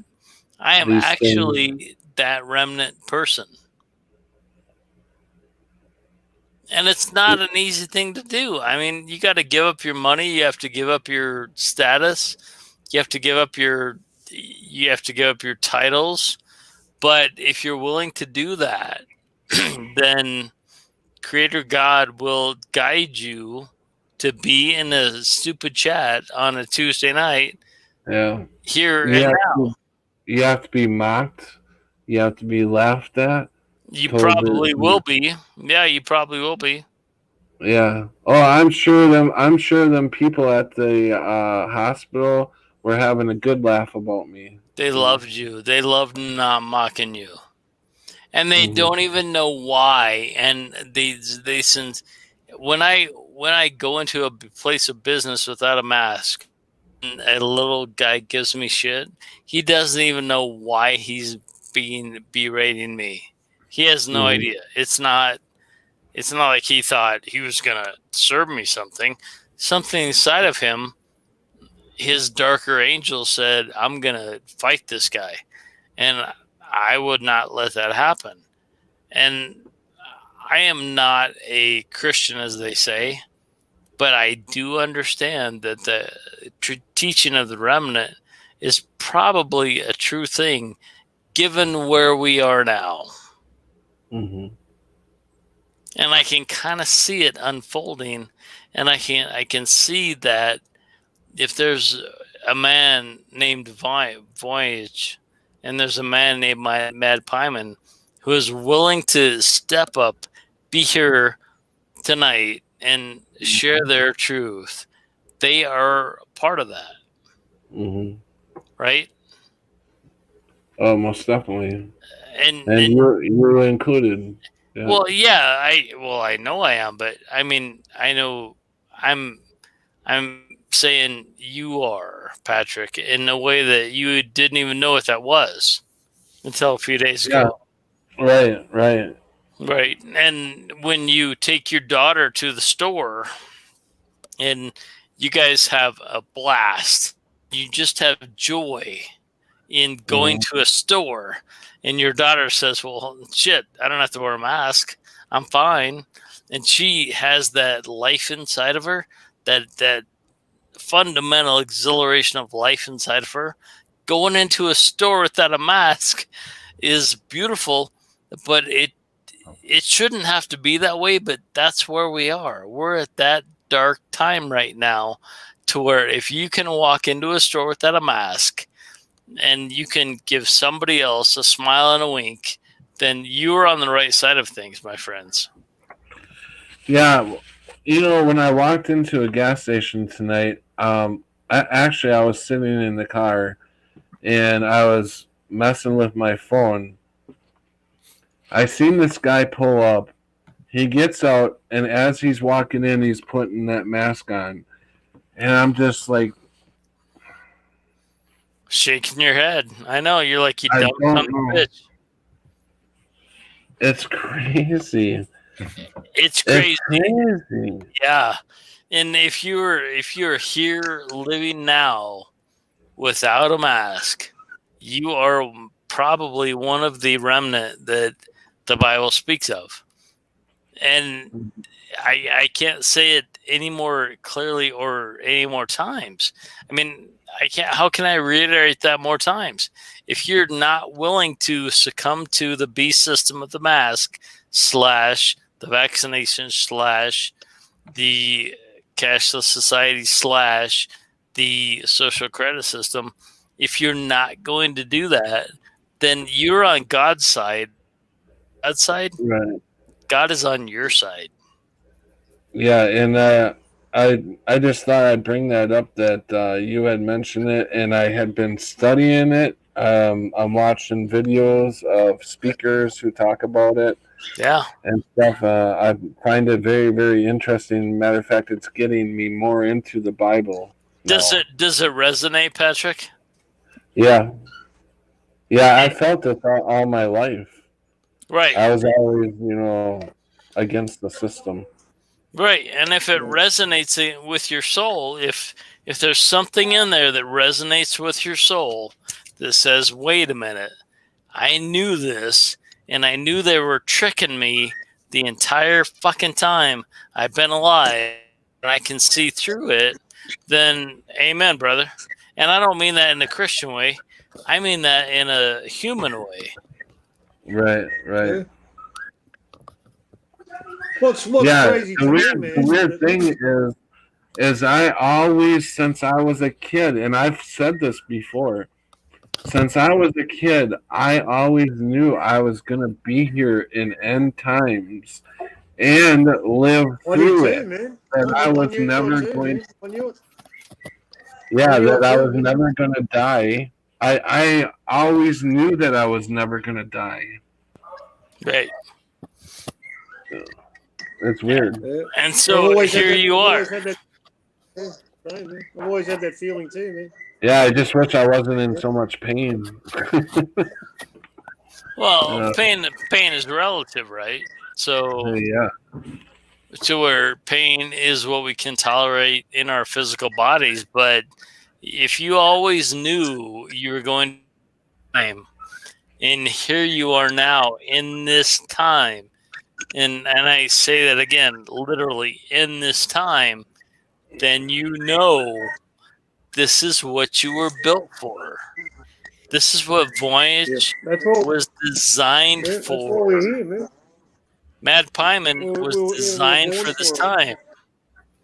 And Cammy, outcast and to travel the streets and the woods that are left to travel, probably. I think. Yes. No, you're right, Voyage. Go.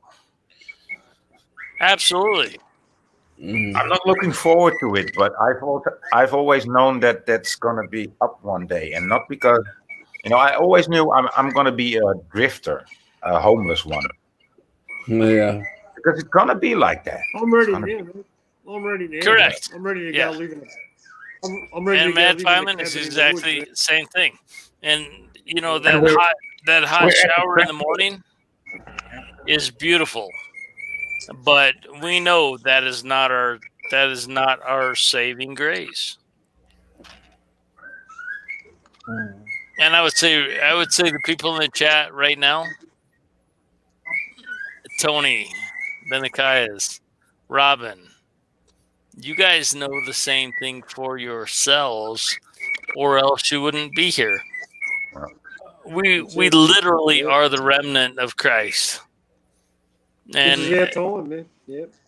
we are going to have to suffer, as they say, or deal with it. But if we were not, we would not be in this stream, in this moment.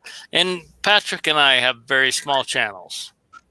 We sincerely do. We have little channels on the YouTubes. We reach a few people. Patrick gets out and he streams and he puts his face out there and he's willing to go for it because he knows that in his heart of hearts, he's one of the remnant. And the people in the chat are also the remnant.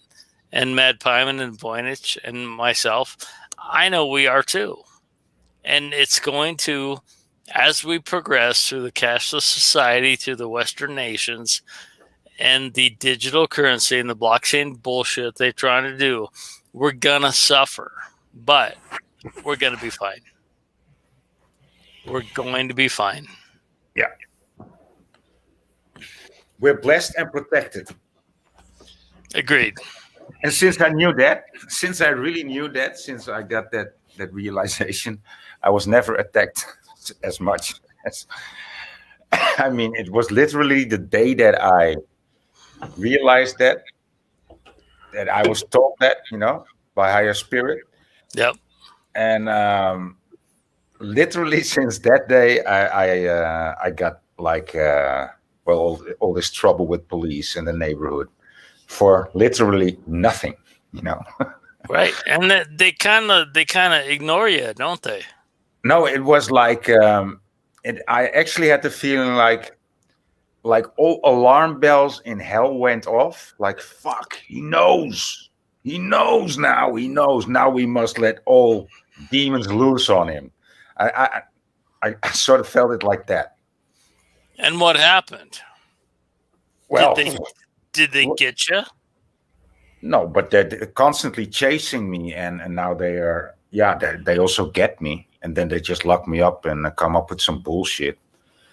And now I almost have a record for something that isn't proven, and there's no victim, there's no damage, there's no proof. Right. They persecute you. Yeah. And isn't that what the book said? They will persecute you. Yeah. And with just because they, I mean, it's so crazy. I'm not going to tell this whole story, but it's totally crazy. It's totally crazy. But they can't get you. No, they just have to make up stories. Yeah. And find people that believe stories, and there's a lot of those. Well, right, and that's what they're going to continue to try to do. Yeah. And if we have fear, if you had fear, you would succumb to it, and you would let them get you. And if you didn't have fear, you would look at them and say, "No, you can't do that." Yeah. That's what I told them. It's what I told the judge. Like she was telling me her what did they say? Vonnis. Her judgment. Well, I'd say yeah, when she told me the judgment, like you need to be, I was looking at her like I was shaking my head, like no, you can't do this. I'm not accepting that.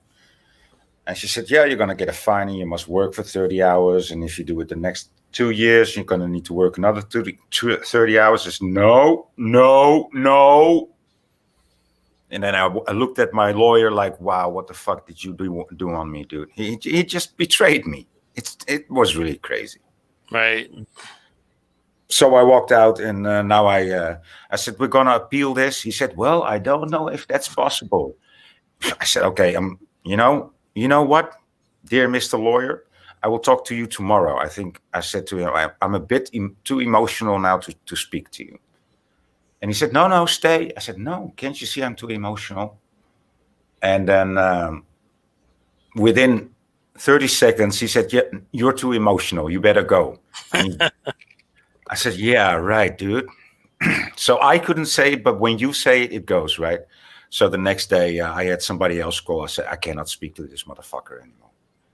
He betrayed me big time." And then, these tricks that these people play, it's so, well, not heartbreaking. It's so aggravating.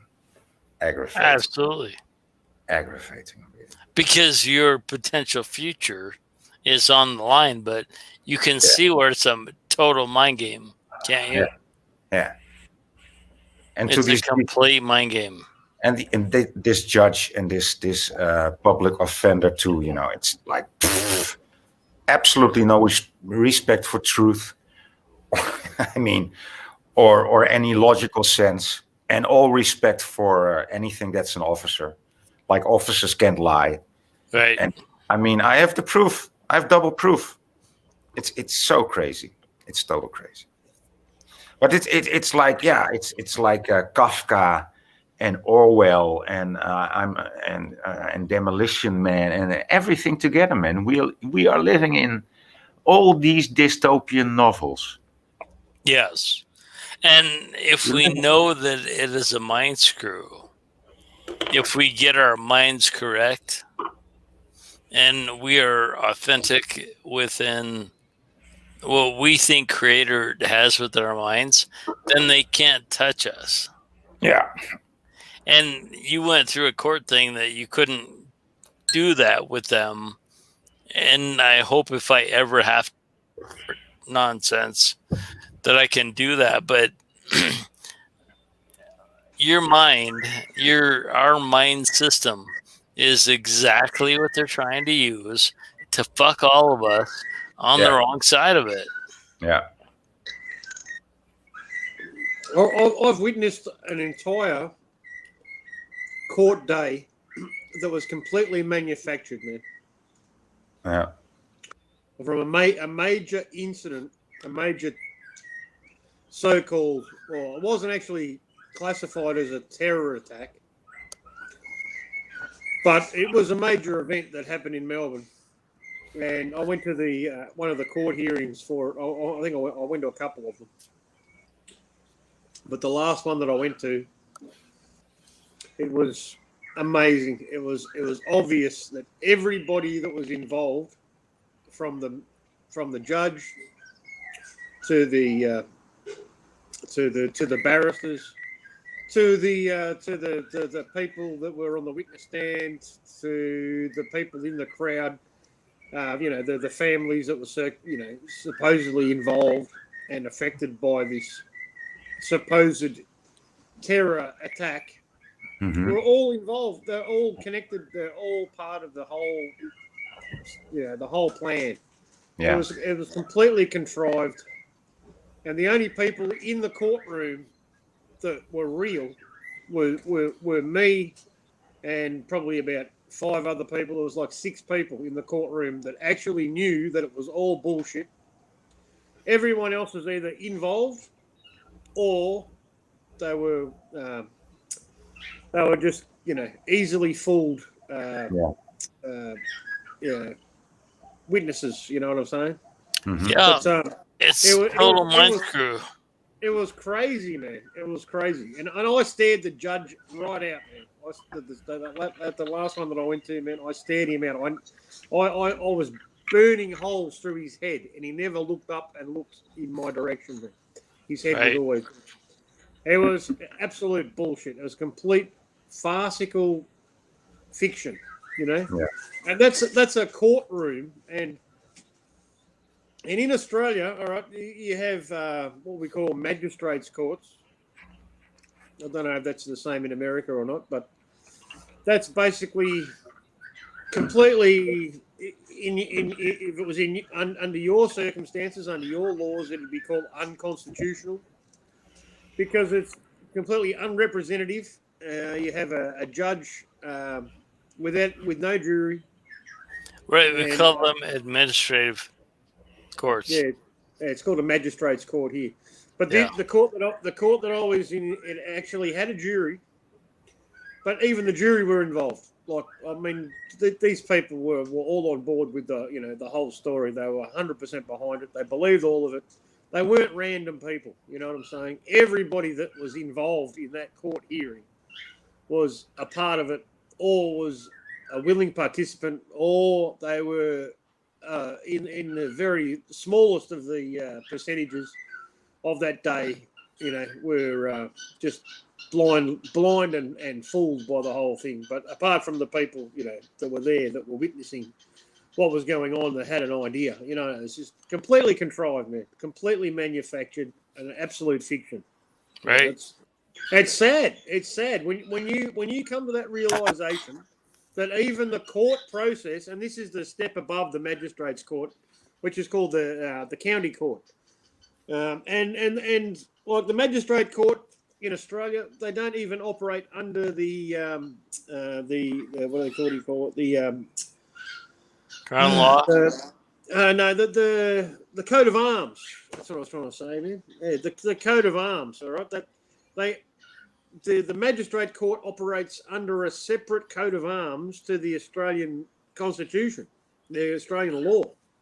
Right. It's a administrative court.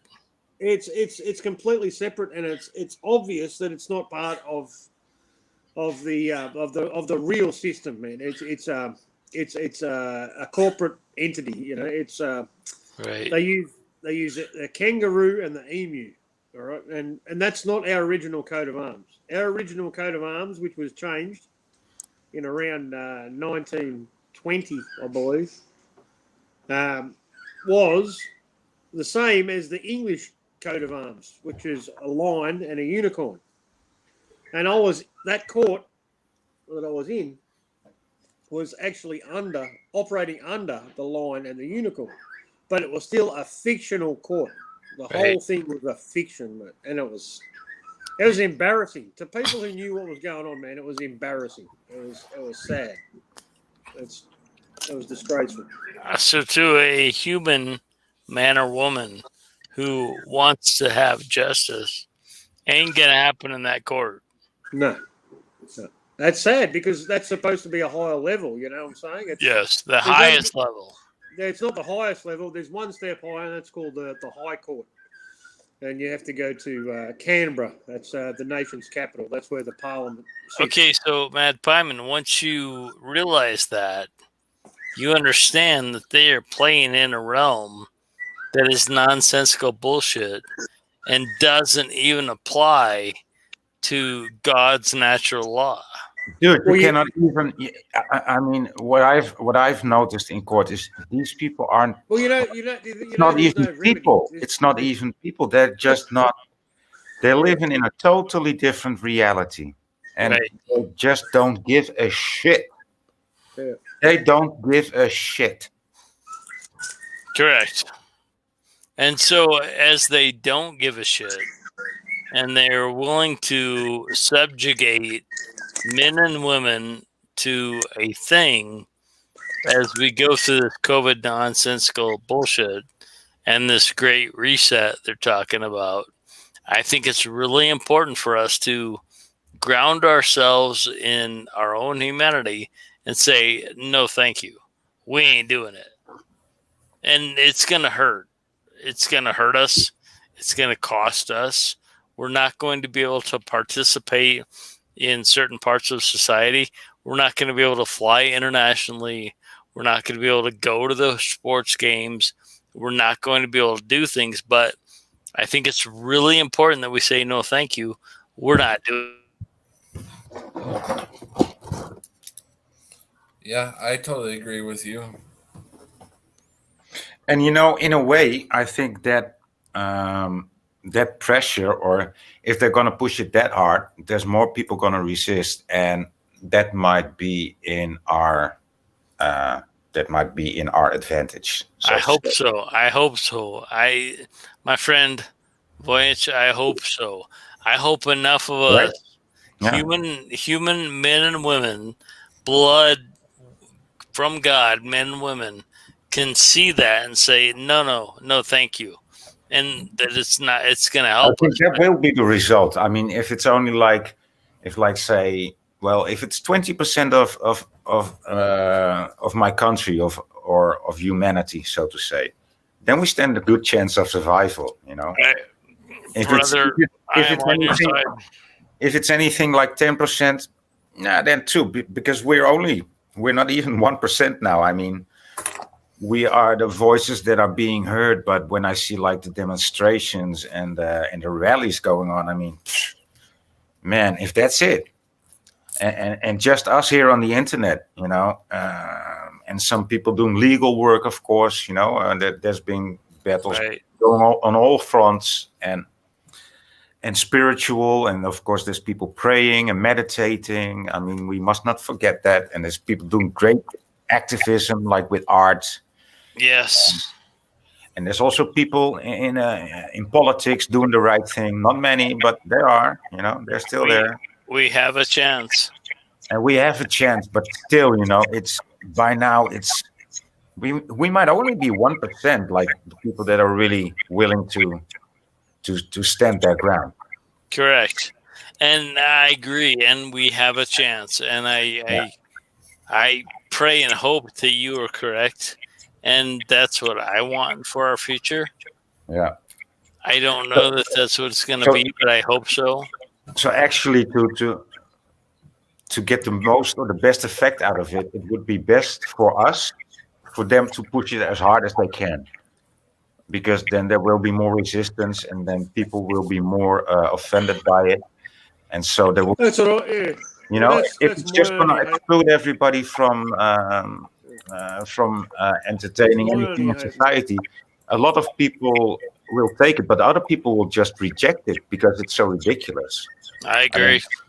Yeah, so that will work. I think should work in our favor. I think there really is an anti fucking I'm sorry an anti normality or anti-vaccine. I don't want to use the term anti-vaxxer,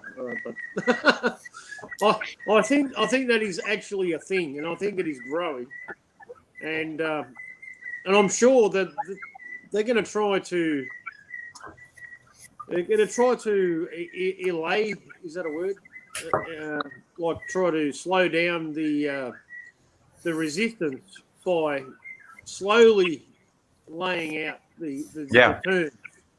Yeah. By, you know, the rules that you'll need to abide by. You know what I mean? They've only just announced, you know, that international airfares, air travel won't be allowed unless you're vaccinated and you got the COVID pass, the COVID pass. All right, that's just the start. You know, we know there's going to be more, but the general population doesn't. They think, it's only air travel. It's all right. There's nothing to worry about. You know, it's gonna be your supermarket. Yeah, if they start to push it too quickly and in too many different areas, then people will wake up. You know, so I hope you're right, man. Yeah, but I think they're going to do it slowly. You know, it's going to be airfares, and then they're going to tell you it's going to be, I don't know, whatever it'll be. Travel between states in your country. You know, that'll be the next one probably. They'll just sort of lay it out slowly, you know, probably with like a month between announcements, you know what I mean? And really look how fast look how quick this has all happened. Yeah. From March of last year, from March of this year. Yeah, and it just keeps getting quicker and quicker. You're talking 7 months. We knew it was coming. We knew it was coming. Yeah, Matt Pyman, you knew it was coming. Voyage knew it was coming. Patrick knew it was coming. But look how fast it has happened. Yeah. Lightning speed, that's for sure. I mean, you blink your eye, Patrick, right? And boom. Now you need to show an ID to go into some place. Or to travel on a plane, or to have a dinner. I mean, holy crap. I cancelled myself out. like about, I don't know. I can't even fathom that this is actually really I know. Yeah. It's like surreal, isn't it? Yeah. You know, from the air travel part, man, I think I cancelled myself. And so out many about people are 3 fucking years blind. ago. They don't even care. They don't Probably even longer. Probably 5 years ago, man. Probably 5 years ago, I said I'm never going to fly ever again. About 5 years ago, I reckon. Yeah. Mad Pieman, I haven't flown since 2001 because I am not going through the scanner, but irrelevant. Here we are, about 8 months away from when all this nonsense started, and Patrick has got to show an ID to go to the Walmart. Are you kidding? No, Patrick's a gun, man. Patrick's awesome. We love Patrick. Oh, yeah, but are you kidding me? I mean, look how quickly this is gone. Oh, yeah. Oh, yeah. Yeah. And so now we're faced with how are we going to deal with it? How are we going to handle it? We're going to have to go to our heart space and say, no, thank you. And it's going to cost us. It's going to cost us everything as they move forward. Well, I'll just let you know how my week's been, man. I'll go. I first discovered that surveillance. I knew there was new surveillance cameras going up on my work site, and the ones that I knew about were on entry points into my work, into the building. All right, so that could be argued that's for security, and I don't have any problem with that. All right, so they were on those entry points. But then I discovered yesterday that a surveillance camera had been positioned in the middle of my workplace, man, on a conduit that runs down from the roof to a height of probably about 10 feet, probably like a basketball ring, about that height. For your shop. Yeah, about 10 feet off the ground, right in the middle of that workspace. All right. And I hadn't noticed that, but it had been installed on the Friday previous, which I had no idea about because I'm very rarely on site, so I had no idea. But that was it was brought to my attention yesterday, and I wasn't happy, and I questioned because I used to be a union delegate for a long time, and the union used to be behind us. And up until a couple of years ago, we lost Patrick. Yeah, up until a couple of years ago, they were 100% behind us. We're known as the most militant union in Australia. Well, we don't take any shit, and they've always fought for workers' rights and improvement of conditions and protection. Protection of your rights and your conditions. And it's a real thing in Australia, man, like it was. Right. Like I know America had a union movement a long time ago, and that's where it all started for all of us, Right. in the Western world with the truckers. I don't know what they were called. What was the union UAW? Yeah. Sorry? The UAW? They're called the truckers or the something similar to truckers. It's not the correct term for your union. Your union Yeah. it started in the 20s. United Auto Workers, yeah. I can't remember what the actual term was for that union movement, but they were basically the template for the rest of the Western world, But I know it's failed America. I know that because the corporations just took over. Yep. But anyway, so they had power and sway, and one of the political parties was definitely aligned with that union movement and the union movement in general. The trade union movement. But I also knew about Agenda 21 and the future plans for the trade union movement in Australia, at least, and that was to be on board with whatever the government of the day was trying to push. So I knew the day was coming, and I knew about Agenda 21. But yeah, man, the last 2 years I was blindsided. And because I had little knowledge or little involvement in what was actually happening on the ground on my work site, I was sort of in the dark a little bit and thinking that they were still working for us and on our side, you know. But yesterday I found out about this surveillance camera in the middle of the factory, and there's a couple of others that I didn't know about. And I had it out with because I'd stepped down as a delegate because I'm never on site, so that was only fair. But a good friend of mine who was basically the only delegate on the site previously, he did a lot of work and fought the union, and he's had arguments and nearly got black banned by the union because he was looking for an alternative union that would actually help. But when this happened yesterday, I confronted one of the new delegates, and he didn't get it. He couldn't comprehend the idea that privacy is actually an innate human right. It's right.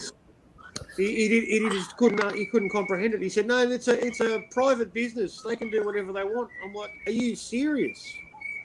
I said, didn't even understand that your violation of privacy in their private business was a violation of privacy. No, he didn't get it, man. No, right. It was crazy to me, man. I was trying to explain to him. I said, so what's next? Fucking cameras in the bathroom, in the cubicles, while you're having a shit? Oh no, that won't happen. Well, you've allowed. Of course it will. Allowed this, and you've got Of course it will. And you've got no argument against it. So why not? They're gonna have to check if you're really shitting or if you're on the phone. Yeah. I'll be right back, guys. Right. No, you're right. And the tragic thing, as we move forward, they can rationalize any kind of privacy breach as a human right to being safe or being whatever the fuck they want to call it. And they have no concept of privacy. Yeah. And they all are doing it out of the name of your own protection, in the name of your own protection. Yeah, Voynich, if I have to watch you shit, it's because I'm going to protect you. I'm going to make sure you're safe while you're pooping. Yeah. That's right. Will you clean the toilet after me too, please? Yes, I'm going to, because I'm going to make sure my video camera says that when you poop, you can walk away, and I can deal with that. And it's retarded, and it's a mind virus that has encapsulated the human race. And I'll tell you, when I look at these people that think safety equals monitoring, to me, it's a mind virus of epic proportion. This dark side. This guy's got good intentions, but he doesn't understand the concept of not agreeing with management. Well, yeah, and where's the road to hell paved with? Good intentions, that's right. Right, yeah, the road to hell is paved with good intentions. And God bless him for enough to not understand. He's Joe Rogan woke. That's the problem, man. Yeah, he's Joe Rogan woke, and they don't even understand that they are enslaving themselves into a system of ideological nonsense. Yeah. And I'll tell you, Voynich, you can say it right now. You can blast and throw. They are of their father, the devil. I mean, it's insane to me. Yeah. Oh, in this guy's defense, sorry, I'll just put this in. But in this guy's defense, he hasn't got much of a defense. But he's Italian background, all right, and he's got grandparents, that still live, and family that still live. Well, they'd be all grandparents, I suppose. But that still live in Italy, all right, and because Italy had that major outbreak of the fake COVID. Oh yeah. and he's bought right into that, mate. And he believes in masks. He believes in it's Joe Rogan. He believes in COVID. It's man, it's sad. it's the birthland of the Roman Empire. So yeah. And he's kind of a retard. Yeah, it's sad. No, like he's got a good heart, but he's just fooled, man. He just can't. He's just he's stuck in that. Well, Matt Byman, does he paradigm, mate? Tell me. I've tried, man. I tried. Tell I me. tried Tell so me. hard. Matt Byman, does he have a good heart if he's that retarded about it? He does. No, he does. He does really have a good heart. He's misguided. He might, but he might have a stupid heart. Yeah, no, I don't know, man. It's sad. It really upsets me, man. But I can't do anything about it, man. I can't even talk to him anymore. Right. I've had a few things happen lately, man, and yeah, I'm nearly at the tipping point, man. Yeah. And Say, boys, I'm ready to walk away, man. I'm ready just to go, man. Of course. Yeah. Say, boys. It's happened to so many people telling me this story, right? In the last few months or in the last few weeks. In Holland and in chat in America, like 4 or 5 people that I know in chat already left. And I don't know as many Dutch, but 2 of the Dutch guys that I know online also had to leave. Yeah. Yeah, not from here, man. I'm just saying in my workplace. And yeah, I don't think I want to be a part of it. That's what I meant. Like they just had to quit their job because of the mask. Yeah. Because I know, Mark. The vaccines are being rolled out now. It's happening in England. America's, around the corner apparently next week. Sure, around the corner. Yeah, and I know March is when it's going to happen here, and I guarantee, it'll be perfectly timed. The next wave, all right, that'll roll. The tsunami of corona cases. The COVID cases. There'll be a tsunami just after Christmas. We've got this break, and we're allowed to have 30 people in each household now, and we've been good, and we deserve to have a break at Christmas, but because we've sacrificed so much, and we'll get a break, and then it's guaranteed. Even the dumb people are saying, "What if we get another wave?" Before the vaccine rolls out. Of course, there's going to be another wave before the vaccine rolls out. That's how they'll sell the vaccine to you. They're only going to stop this crisis just to let it come back. They're only going to say, now it's over. Only for a comeback that's worse. Yeah, yes, it's perfect timing for Australia, man. Perfect timing. That's what'll happen. I guarantee it, man. And we know it's nonsensical. We know it doesn't make sense. The numbers don't add up. It's all bullshit. How do you have a pandemic when you don't know anybody who's sick? Right. Everybody should know someone who died of COVID. Right. And everybody. And we've been bitching about this for 8 months now. And now we're gonna start seeing the people that are gonna be sick because they've been wearing a great mask, like a mask with blood drops on it, or a mask that's like a bit see-through and that sees you cough blood through it. Then you just go out and you mask and you just cough fake blood into it, and then it drips out the outside. And oh my God, you're gonna freak some fucking people out. I want. You know what? You pull a joke like that nowadays, that will put you in fucking prison. You'll have the fastest ambulance in town picking you up. Coughing up blood.